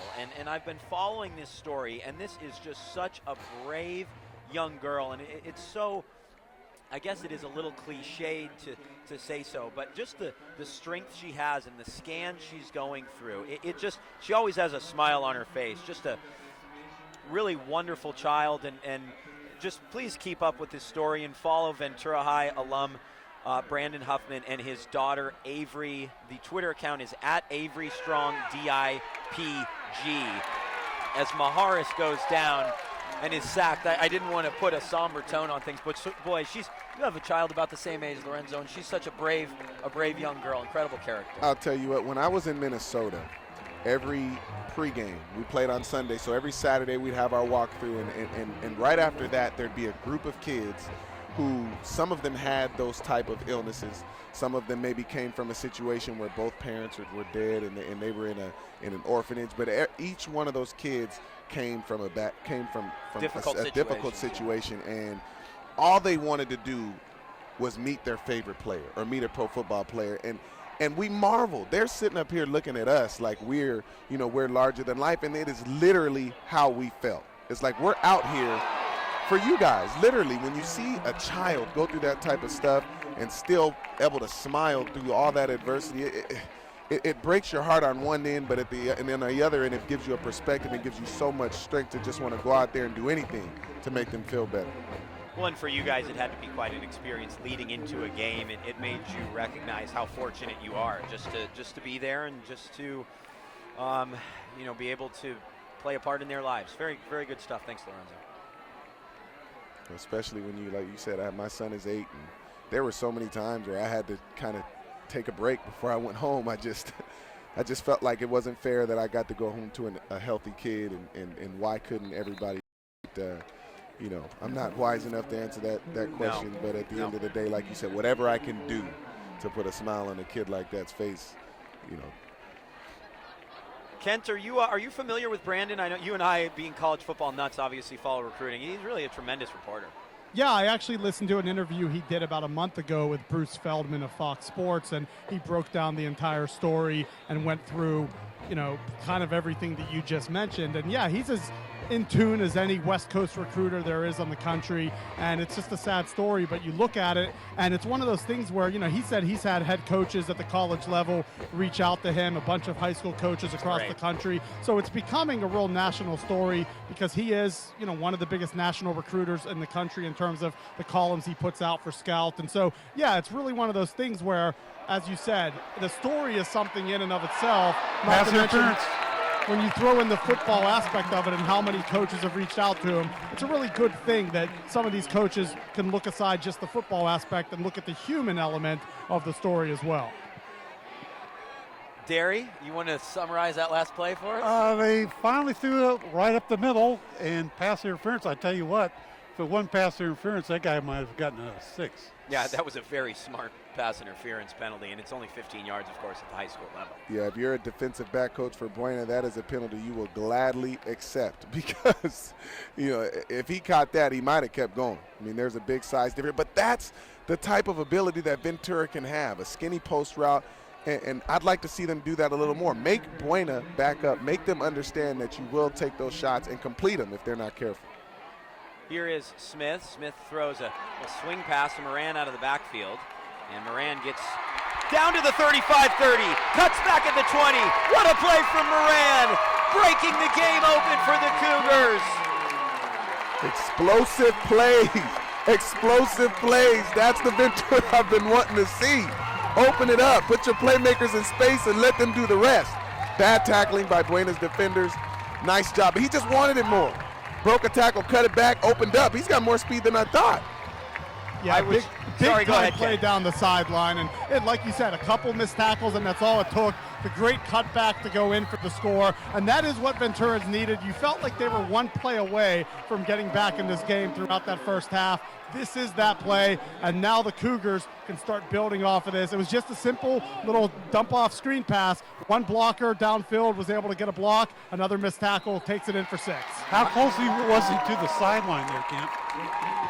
He was not that close. He was definitely, well into probably a good 2 feet away. But it was one of those deals. The first block was close to being a block in the back, but the last second he sort of backed off as he got past the defender. So just a really nice play by Moran there just to be able to separate and then take it in. Yeah, sometimes it's the play that allows the play to happen, and I saw exactly what you did.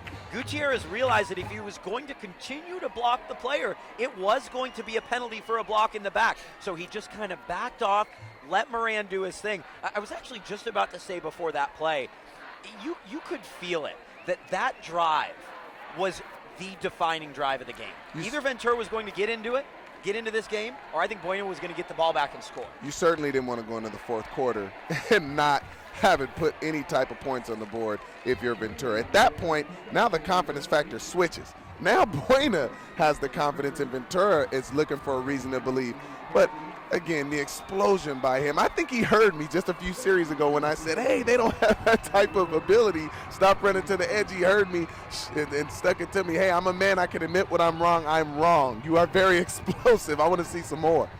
I wonder, Lorenzo, how much it helped the play before going up the middle may have opened something out to the outside, do you think? I certainly think it backed off the defenders, the secondary, because when he caught it, he was 7-8 yards upfield before the corner even came up and had the ability to make a play, which he had all of the steam up under him. He was running full speed. We know he runs hard. It's not going to be easy to bring that guy down with one tackle. They haven't done it all night in between the tackles running the ball like that. So, it definitely helped, and that's what we want to see. Just make Buena know that we can and will take those shots, and then it opens up everything else for everybody else.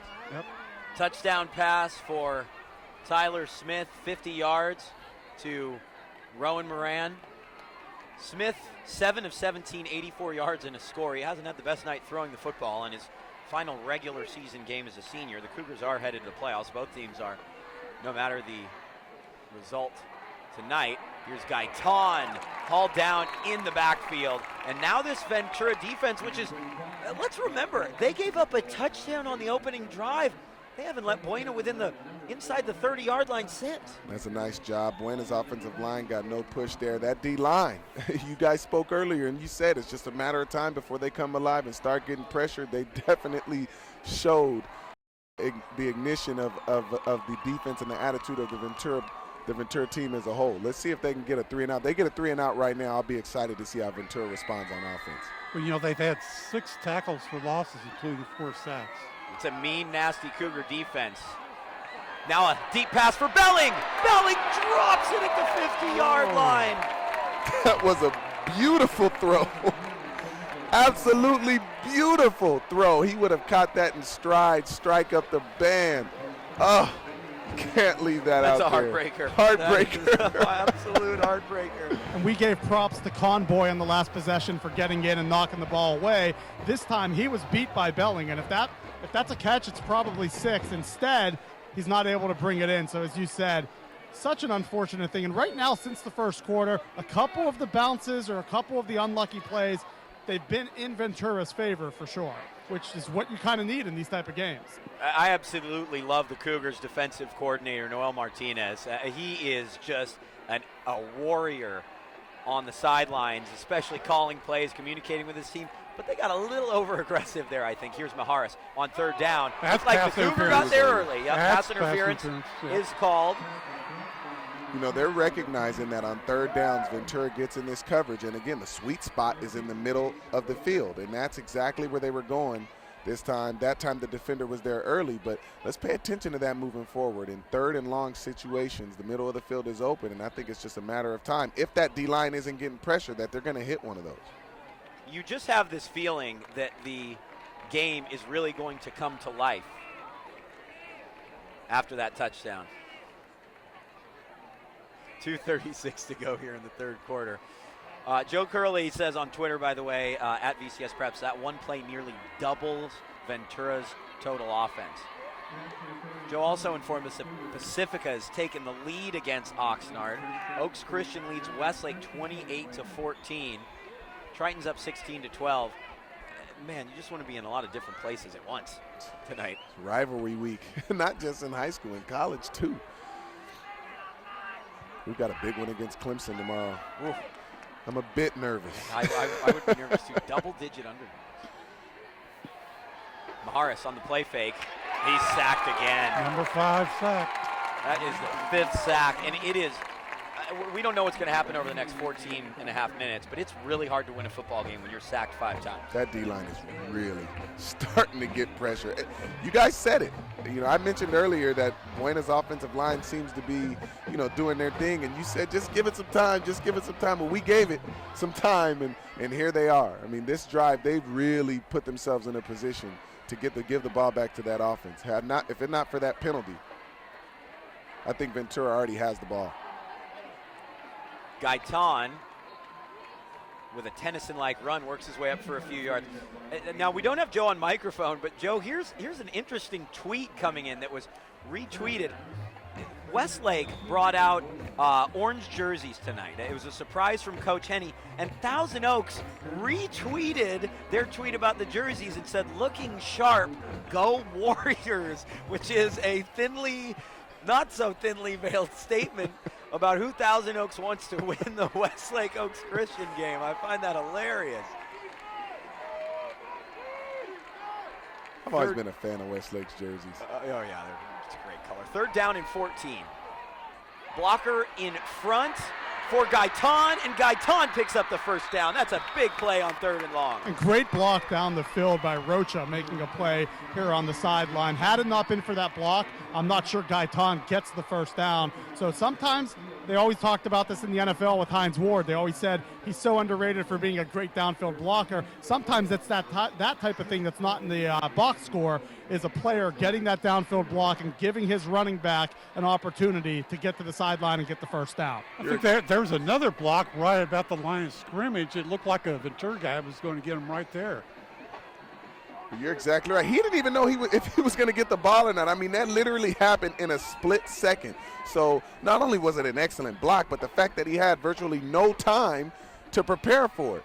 Amazing heads-up play by that guy. Buena with 2 big 3rd down conversions, and now 4 or 5 Cougars tackle Tennyson, and all of a sudden the run game isn't really working for the Bulldogs. That D-line has really come alive. I mean, they've really taken control. The offensive line has got to find a way to get some push. Maybe Tim can run some more of those rip laser screens where the receiver comes full speed, and maybe that gets them thinking about something different and slows them down for a split second. But they're really dominating the line of scrimmage right now. The ball, if they're going to pass the ball's got to come out of his hands, and even when he is passing, he's under duress. So they've got to figure out something. Gaitan showed us, though, that he can catch the ball out of the backfield. 2nd and 11, potentially the final play of the 3rd quarter. It's a screen pass, goes to Gaitan. Gaitan is beyond the first down marker, out of bounds at the 33-yard line. Nice, and a big first down for the Bulldogs. Nice athletic play. Saw him hurdle a guy, and there you go. Tim trying to neutralize that pass coverage, use their momentum against them. Great play call. That's exactly what I was looking for right there, to try to get them to slow down, make it easier for your offensive line. Usually being balanced is what helps them, being able to run and pass the ball. But as you mentioned, they haven't been able to run the ball with much success, so they've got to find a different way. They did that time, first down. 16 and a half seconds left.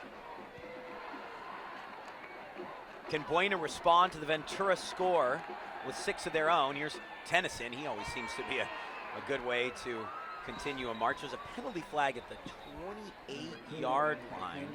I did not catch what that was. It seemed a little far downfield to be holding, although we will see. There's something about being able to drag a guy when you're running the ball. There's something about telling a defense that it's going to take 2 or 3 of you guys to drag me down, and for them to actually know it and still not be able to stop it. Tennyson, he's as impressive to me tonight as any running back has been, and he's got great numbers. He's got great yards per carry, but it's his attitude. He's finishing every single run the same way. That is so hard to do, especially in this type of game. You talked about the sensation of being able to carry a tackler. There are only 2 people at this table that know that sensation. It's Lorenzo Booker and Joe Curley. Quite a football player in his day in Worcester, Massachusetts, or wherever you grew up. You were a running back, Joe, weren't you? He was a Z. He's a wing back. Oh, dear. 7-7 after 3. Hey, I think we have a pretty dynamic 4th quarter to come here, gentlemen. 7-7, tied up, big rivalry game for the title. Doesn't get much better than this. It's almost like last week. You had St. Bonnie Westlake going into the 4th quarter, rivalry, great game, had postseason implications. Here we are, another great game coming down to the 4th quarter. Hey, I couldn't be happier. See who wants it more. Well, he's got to think it's going to be a big play that's going to make the difference. It's going to win this game. Well, that's what I'm so excited about. We've seen both offenses really come back to life, and that's usually what happens. You know, football games, they're 4 quarters. They go through ups and downs. There's high periods, there's low periods, but this is the quarter right here where you got to be alive. Yeah, there's really no room for error. A turnover right now could really cost you dearly. Kent, it looks like you had something for us down there. Yeah, I think right now, you all mentioned it, the big play, the turnover, and also you just have to look at which line. Right now you have that Buena offensive line against this Ventura defensive line. In the second and third quarters, I think Ventura won that matchup. In the first quarter, it was definitely Buena. I think whoever wins that battle the rest of this quarter probably goes on to win the game. That's a great point, really. But, you know, Tyler Ebell, we always bring up that game. Tyler Ebell remembers beating Arroyo Grande 42-14 in the section title, but he definitely remembers losing to Buena. And these next 12 minutes, it's cliched to say, but in a community like this, these next 11 minutes and 54 seconds define the way these young men remember their young lives. I spoke to Tyler, ironically, on the way up here. And I'm saying, man, I'm headed up here to Ventura Buena, and the only reason he's not here is because he's a little under the weather. He's feeling sick. Otherwise, he would have been out here. But, you know, I asked him, I said, man, you know, what do you remember most about this? And again, his sister went to Buena. Yes. So, I mean, that in and of itself creates a rivalry. But when you got DJ and Freddie, guys who ended up going to college and Freddie going to the pros, you know, it still kills him that victory over Buena all 3 of his years eluded him. And it's not like Tyler had bad games. I mean, he had over 150-plus yards every time. His senior year, he had 250 yards, which was one of his season lows. I mean, Yeah, 250 is your season I low. think it was. That's ridiculous. And still to not come out with a win. And so that almost makes it hurt worse. But as Tyler said, you know what? I might have lost the battles with Buena, but I eventually won the war. He got the hardware his senior year. So if you got to pick one or the other, you know, obviously winning the championship is what you want. But he still, of all he's accomplished, has never forgotten it. If I remember correctly, Buena was ousted in the quarterfinals by Lompoc. We were so disappointed. Oh, it was Arroyo Grande. Thank you, Joe. We were hoping they'd meet in the final. Here's That was Maharas. in the quarters, wasn't it? See, I had thought they lost. They did lose to Arroyo Grande in the quarters. I thought it was Lompoc. Ventura had Lompoc here in the semifinal, but we were all hoping for the rematch, and we never got it. Freddie. Nice gain to Gaitan, by the way, for Buena. It's fourth down at 7. I think you got to go. Can't kick from here, as we spoke earlier. A punt, really. I mean, they're already in their own territory. Do you guys bring the heat here? We see this defensive line get into the backfield, you send maybe a blitz and try to really put the pressure on the quarterback here in Maharas. I think you gamble. Noel Martinez and the defense, and the defense, I think, are going to dial up some kind of pressure. At the moment, it looks like they're only going to bring 3. Now they bring a backside corner blitz. Maharas forced to step up, trying to scramble for the first down, and he will not get there. We were very close to seeing a penalty flag thrown. Another streaker. Maharas was pushed out of bounds. Another streaker, huh? So cold. I just don't understand. It. Oh dear. I hate to say it, but it is a sad and kind of different tradition of this game. First time I saw a streaker was my first championship game here against Nordhoff High School in 1999. It's a sight you'll never forget. Ever. Raymond Caldera has put Oxnard in front, 19-16. And this is what Ventura is going to try and do. I think that for the Cougars, if we go back to one of the more interesting low-scoring games we saw over the last week, I think for Ventura they need that 17-play, 78-yard, 10-minute drive that the Seahawks put together to kick a field goal and beat the Dallas Cowboys last week. They have the capability to run a lot of clock off if they can move the ball effectively. And now pass complete to Sourwine, and Sourwine's up to the 49-yard line. Point is, you don't want to get in a shootout with Buena here in the fourth quarter. I don't think so either. I think their offense and what they're doing, they're taking time off the clock. Their defense is getting rest, and at the same time, they're helping their defense by not giving Buena a whole bunch of opportunities. But, you know, I still think they need to end this drive with some sort of points, even if it's just a field goal. You know, but we're starting to see that they're opening it up because their passing game has got going. You know, they're able to do everything else. Here is a give to Moran. Moran stumbles at the 40-yard line, but he picks up a first down for the Cougars, and just like that, they seem like they've been living in Buena territory for the last 3 quarters. They finally made him pay last time around. Let's see what they'll do on this drive in the fourth quarter. Running hard. He broke a tackle in the backfield, and And almost, that's the second run on this drive that could have gone for more. The first time he carried the ball, you got the sense that had he been able to get his knees up a little more, he would have still been running. That's twice. They can't keep giving this kind of guy that has that kind of strength, that kind of explosiveness, the size of the holes that they're giving him. He's tough to bring down once he gets its steam under him. And you just got to be wondering about this late in the game where they're starting to kind of tire down the Buena defense, which has had to really work against a very good offensive line. And for Justin Rios here, they're checking his ankle, his right ankle right now. He went down on that play, so it is going to be a first down for Ventura, but right now it's Rios for Buena. They're checking his right ankle to see, hopefully, he can come out and come back into the game, but for now, that's what they're looking at. Before that carry, I'm going to give you Moran's stat line as Rios is making his way back to the sideline, Lorenzo. And this is a tough night for a running back. 17 carries, 38 yards. But then you break one off for 11 there, and you start to build in confidence. I mean, how do you face that mentally when you're averaging 2.2 yards a carry? Well, here's the thing. You have to know, especially when you have that kind of ability, that everything changes in one play. And usually when you have big games, it's because you broke off a long run, and you never know when that's going to come. I mean, there's a lot of games where it's 2 yards, 3 yards, 4 yards, 50, and that changes everything. Here's Smith, who runs and picks up a couple yards, and the one piece on his stat line he does have is one carry for 50 yards. So and one catch, I should say. Plus, you got to know, if you're running the ball, your help setting somebody else up too. True. You may be getting 2-3 yards, but you're the defenses has to kind of respect what you're doing, and that's going to open up to somebody else. Well, and the thing is, that's the key, is being patient.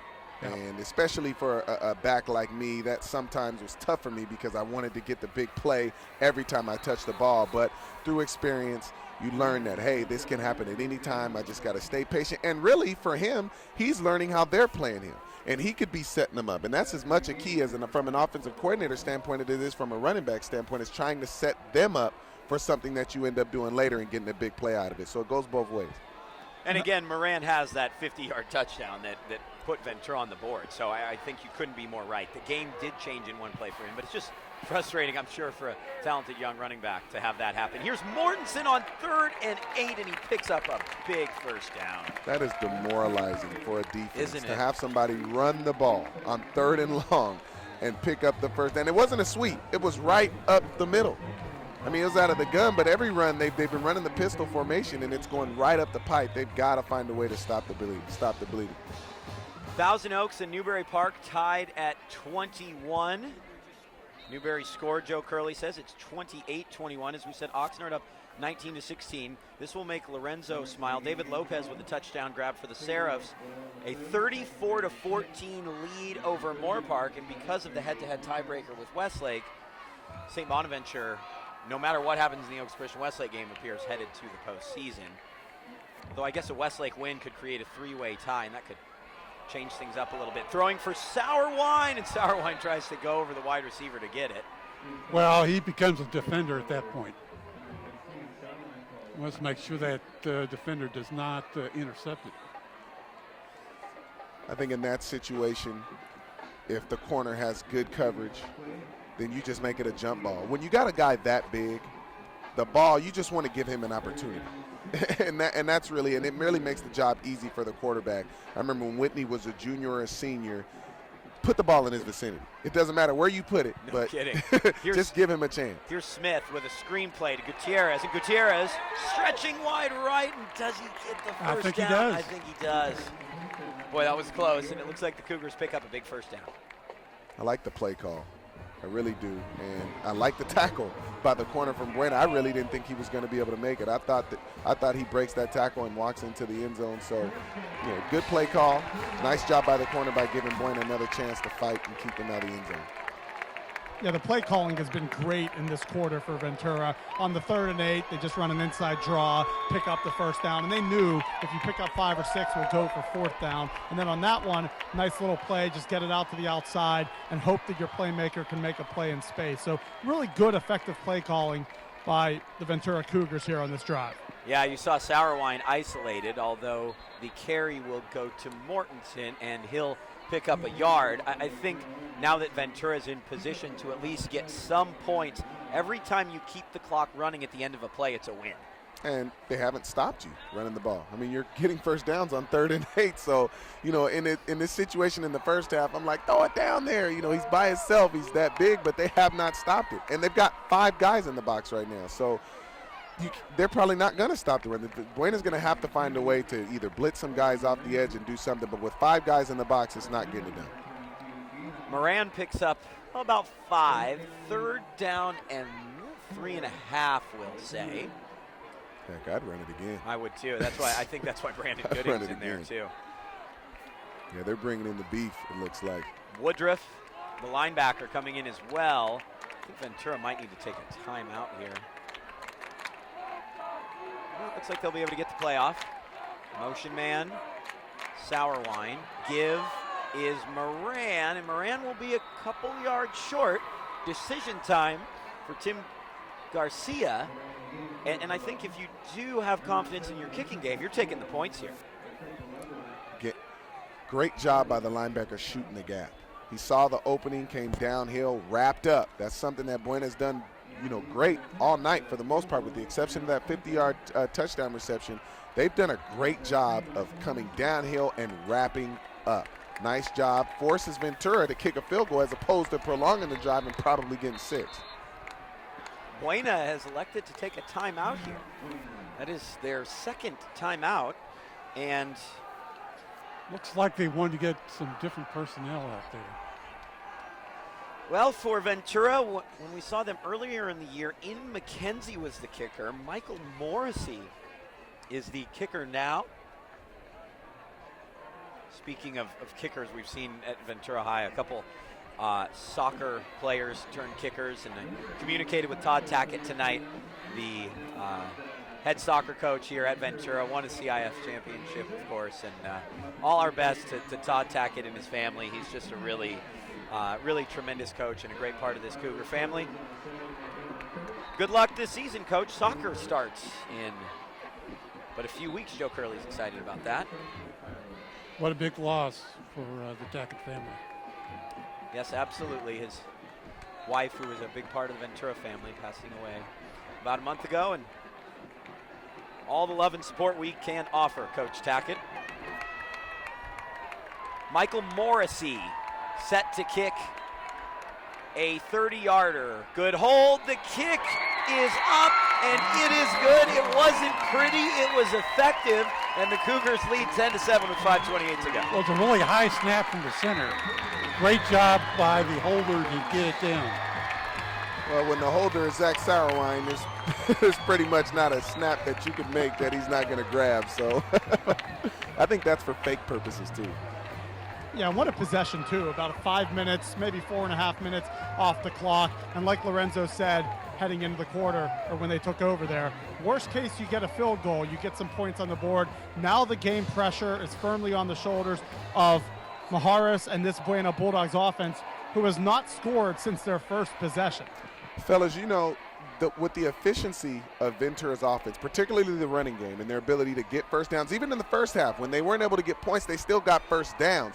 This could literally be Buena's last possession. Absolutely. I mean, they could literally run the clock out with as much time as left. Let's say Ventura gets the ball back with 4 minutes left. They could literally run that clock out with no problem. How frequently do you see a team, by the way, give up a touchdown on the opening drive with the ease that Buena scored, and then defensively pitch a shutout? Ventura's 5 minutes and 28 seconds from doing exactly that. Well, we know Ventura's mental toughness is not in question. You know, this is a team who, you know, people forget, you know, they were so dominant last year through the air and on the ground and defensively, and we forget this team, you know, really, you know, to me at least should have won the championship. Absolutely. I mean, they had it in their grasp at halftime. I personally think they got a little too conservative, but this team, they've got their quarterback back. They've got Sauerwein back. They've got a lot of guys back. They're not going to panic. Well, you know, big key was on Buena's next series after that touchdown.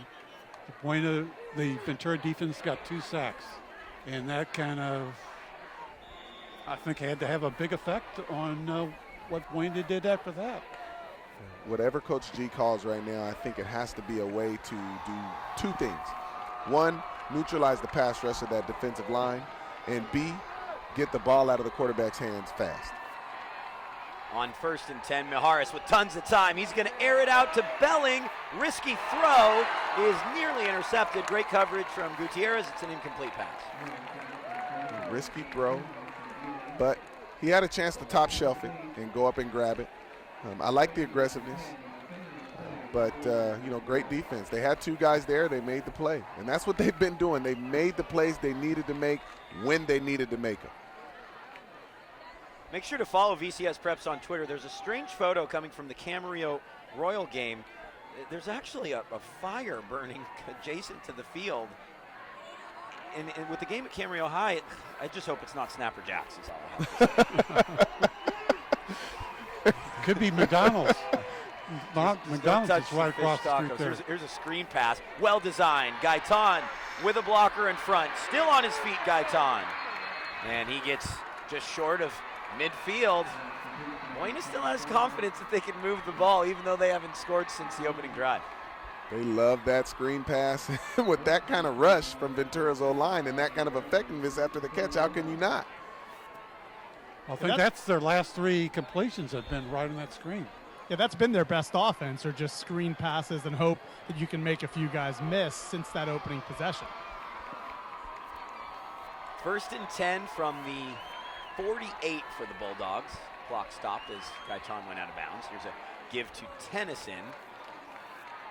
And Tennyson, boy, he stopped. Looked like he was only going to get a couple yards. He picks up 6. Okay, now, guys, I'm going to say something, and don't take this the wrong way. Oh, no. But the way that he runs every time he touches the ball, and the fact that the pile moves forward, no matter how many guys hit him, there's only been one player I played with that did that.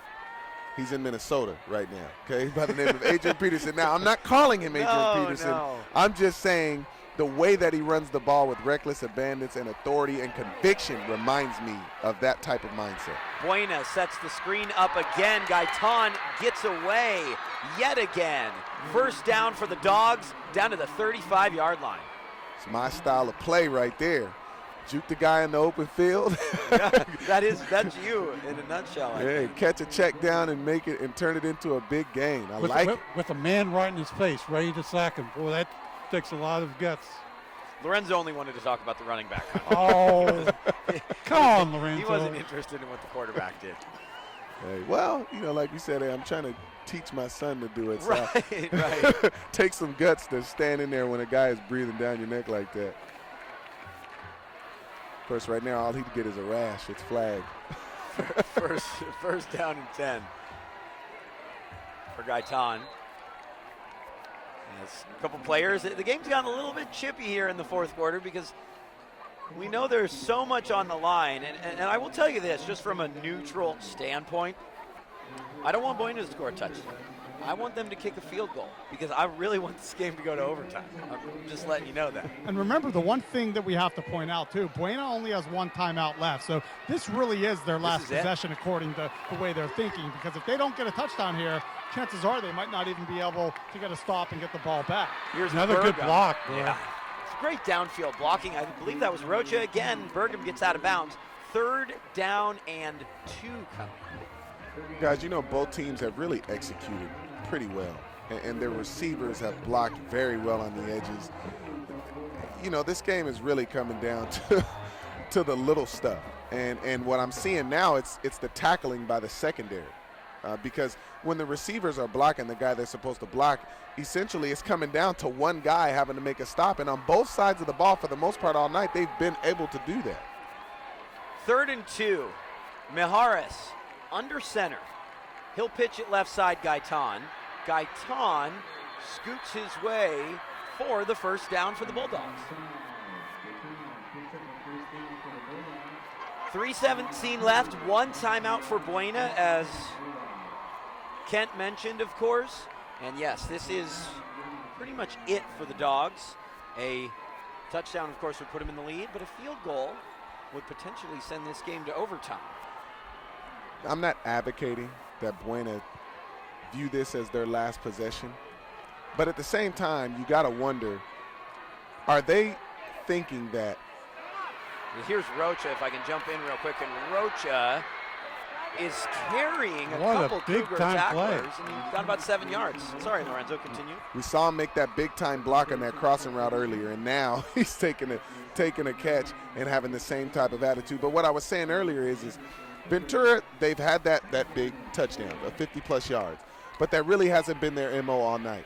So if I'm Buena, am I milking as much time of the clock, much time off the clock as I possibly can, knowing that they've had trouble getting explosive plays all night?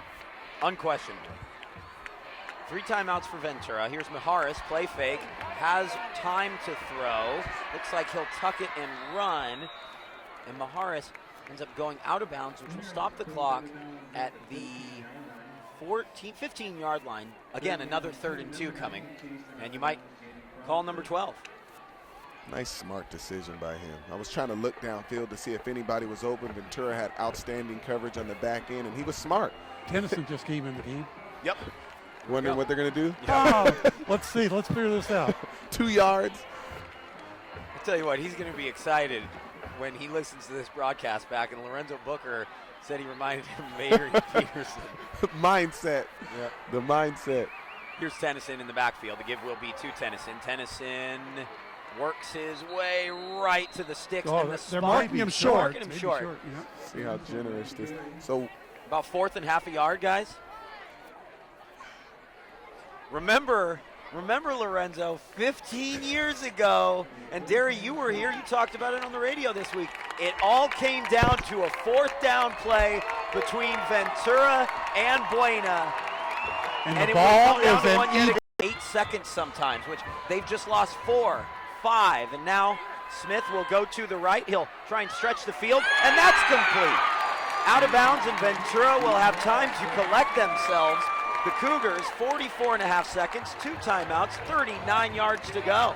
gutsy throw by Tyler Smith. He actually had the underneath man open, but chose to take his second read, who was deeper, because the coverage decided to go with the deep man. Nice job. Picked up more yardage. Smith stepping up and just throws it out of bounds. That was just a really intelligent play in my mind. Well, but he had the guy open 5 yards down the line. But 5 yards inbounds. But doesn't he's get right you at the well, sideline. but he could have run the risk of being tackled. And the way Buena's DBs have come up and wrapped up, I at this point, given the flow of the game, I agree. I don't want to argue with that. I don't want to argue with you. You're always right, Lorenzo. Nah, Win that one. I wish. 2nd and 10. I do like what they're doing on the back end. They're not allowing them to just get the middle of the field open either. Smith throwing on the run and tackled is Schaefer. I'd use a timeout right now. And Ventura does, 32.1 seconds remaining. So the Cougars with 1 timeout, 30 yards to go. They do have to manage, I should say they do have to remember that it is 3rd and 1. So if there's an incomplete pass, you'll be looking at a 4th down potentially. Would you dare call a run play, use your last timeout, and try and catch the defense off guard? Well, I think you call the run play because they haven't stopped you from running, but then you spike it like you just said before. Don't be afraid to spike it. Then you get the first down, and then you still salvage as much clock as possible. But it is extremely important to get that first down right now. So I would like to see them run the ball. The clock stops as soon as you get the first down. Clock it. Now it's 2nd and 10, and you've got virtually 27 seconds left, between 27 and 29 seconds left. Yeah, you basically call the run and the spike together. Right, exactly. That's a great move. You don't have to worry about the first down. We've had a couple, of all times in the season, we've had a couple interruptions with our stream over the last couple minutes. We apologize for those issues, and hopefully we're able to remedy them. It is a loud Larrabee Stadium. 7,000 on their feet. Smith in the pistol. He'll sprint to the left side, trying to find someone open, and it's incomplete. He might have been able to run for the first down there. Yeah, so just head out of bounds. kind of an interesting decision to throw it. 4th and 1, and the Cougars now with a big 4th down. And had they run it right there, Buena had 5 guys in the box. That 5th guy was a linebacker who was 7 yards off the ball. So you really got to wonder, with the way they've been able to run the ball before, how much more they possibly could have gotten out of it after they would have. assuming picked up the first down with ease, because Buena clearly was playing a bend but don't break. We'll give you the first down. We're just not giving you anything more than that. Ventura needs a yard. Here is Moran, and Moran's just barely going to pick it up.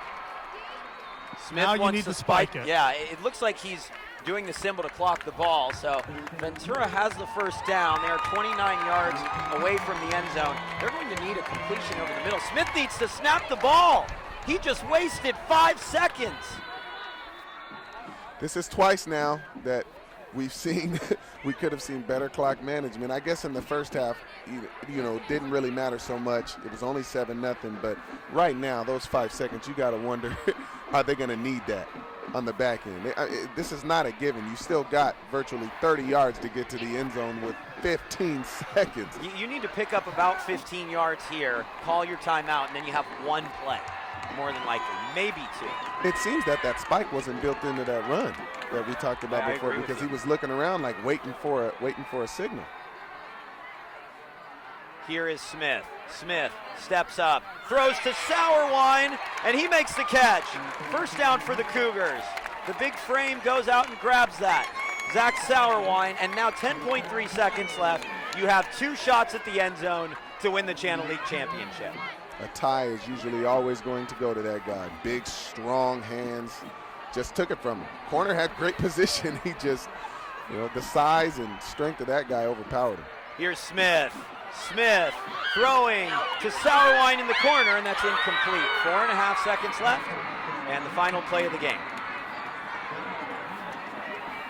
Boy, it's pretty special that this is what this rivalry comes down to, gentlemen. As I mentioned before, guys, with a guy that size, you just want to give him a chance. Just throw it up. You want to make it a jump ball. Don't try to put it in an area where the defenders can't get it. You don't have to with that kind of player.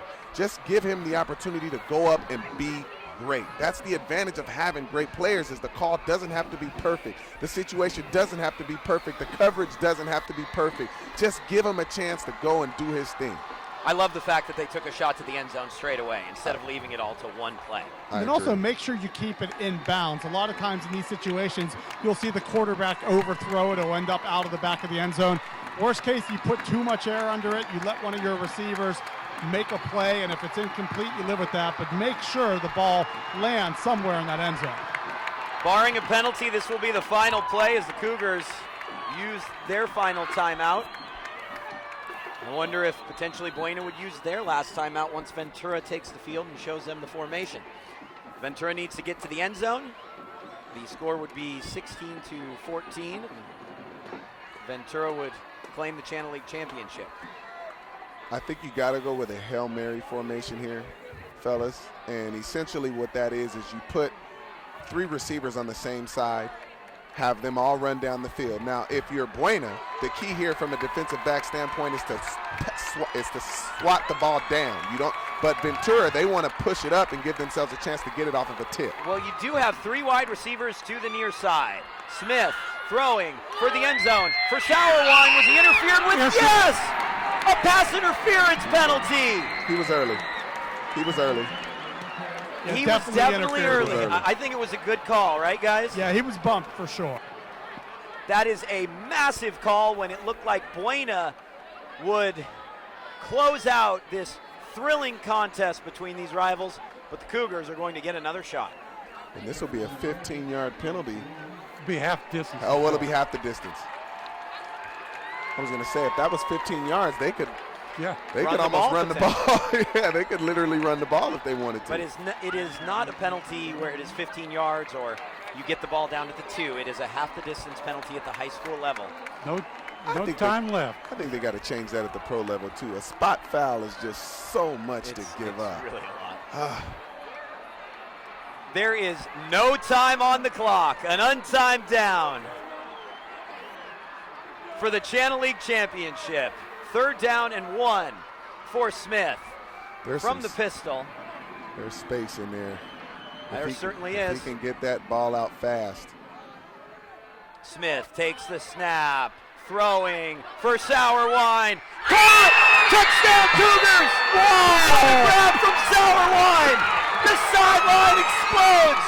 And the Cougars win the Channel League Championship in one of the most sensational games in this unbelievable rivalry.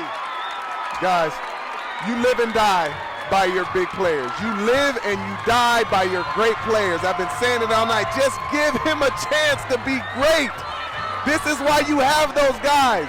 It doesn't have to be a perfect situation. Just give him a chance to go up and make a play, and that's what he did. And we've been saying all game, will it be Sauerwein that will make that big play? What a catch, what a throw. What a way for the senior Tyler Smith to go out here at home, beating his arch rival.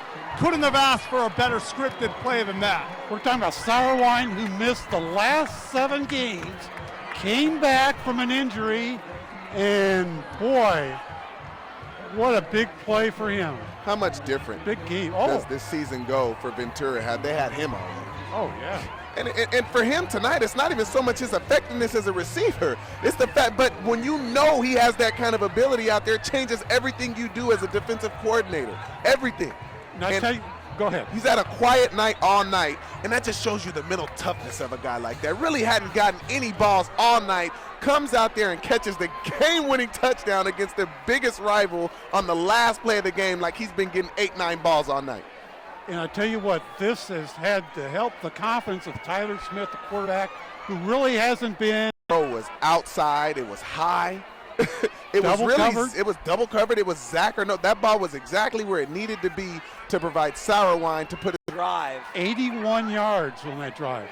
I am surprised that they were able to do it with just 72 seconds. Well, you've been saying it for a couple of weeks how difficult it is for a high school team to drive 1 minute and score. With the game on the line, the Channel League Championship on the line against a rival like this. And, Buena really played good. They really did do their thing. They did exactly what they needed to do offensively to win the game. And defensively, I don't think they necessarily did anything bad. I thought they played the type of defense they needed to play. Their secondary came up and made tackles when they needed to make them. In that situation, you just had a great player. You had Zach Sauerwein, and then you had a nice throw by Tyler Smith. We went back a year just there, a different position. But I really can't say that I thought Buena did anything wrong. I just thought that, Tyler had a great throw, and Zach is the man. That's all. He's the man. It is a party down on the field right now. How free field with their hands on their hips thinking, what in the world just happened? And you feel for them because they played a good game. They really were intricate with their play calling. They just came up short defensively on the final drive. Well, I can guarantee you, Tim Gutierrez is not telling his team anything other than how proud he is of them. Hey. And I'm not just talking about how they played tonight. I'm talking about how far they've come. That senior quarterback and a lot of the other players that are with him, they've done a heck of a job trying to build that team into what it is now. Exactly. Again, they've lost 2 games to 2 very good teams, and the third one to another good team on the last play of the game. They have no reason to hang their head, and I think, again, this game doesn't just speak for how they played tonight, but it's how they played all season, and for those seniors, how they've played ever since they've been at Buena. I don't know a ton about the teams further south in the Western Division, but I'm going to say this, that this could be a type of season for Buena where they do what Ventura did in 2000, where they lose this game, they underperform in the rivalry, but they go on a deep playoff run. And I'm not sure they can win the CIF title, but if they spread the ball around to their various weapons, I think they can be dangerous. Well, I tell you what, they found a big-time running back in Tennyson who certainly hadn't shown that all year from what I've seen. And if Ventura doesn't score that touchdown, Tennyson is the player of the game. Well, I'll tell you what, we talk about the rivalry, and we've been different elements of it. They only beat us 21-14, and they did that in the fourth quarter. And we had just pretty much gotten shut out by Wake Forest for the first time in Bobby Bowden's entire career. So that in itself, for a national championship team, they beat Ohio State. Right. I wonder, like 41-10 or something like that. Troy Smith had won the Heisman, and this team struggled with Florida State, who ended up being 7-5 and had to win in the fourth quarter. That in itself lets you know that rivalry games, they're just different. And the way that Buena is just a few plays away from being 10-0, and one of the top-ranked teams in the Western Division. Instead, they're 7-3. They fall to 3-1 in league. The Ventura Cougars repeat as Channel League champions. a walk-off win. 74 yards, and they only leave about a minute 12 left in the game. I mean, that was a game-winning drive. I mean, in most cases. And that's why I was saying before, usually we can point out something that someone did. Buena did everything that they could possibly do to win. Even defensively, they were in a situation where they had to play in a prevent defense, and they really played it, I thought, as good as they could. Again, they stepped up and they made tackles when they were supposed to make them. The defensive backs were always in position. It was a great game on both sides. This is what the Ventura-Buena rivalry is all about. It's the greatest Ventura-Buena game I've ever been to. Easy. And you think that going back to earlier in the fourth quarter, Ventura probably thought it had wrapped up the game with the field goal because nothing was happening. And both teams combined to score either touchdown or for the last 5 possessions or scores. You think 16-14 it would have been even scoring in the first and second half. But what a great, probably the last 15 minutes is about as good as we could have expected. Yeah, it was just a tremendous game. A pleasure calling it with you fellas. We weren't able to catch up with Zach. You're going to have to check him out on the VCSPreps post-game extra, of course. That will be posted to vcstar.com tomorrow. Full highlights. Man, that last touchdown took it out of me here, man. What a game. What a night, guys. I'll tell you what.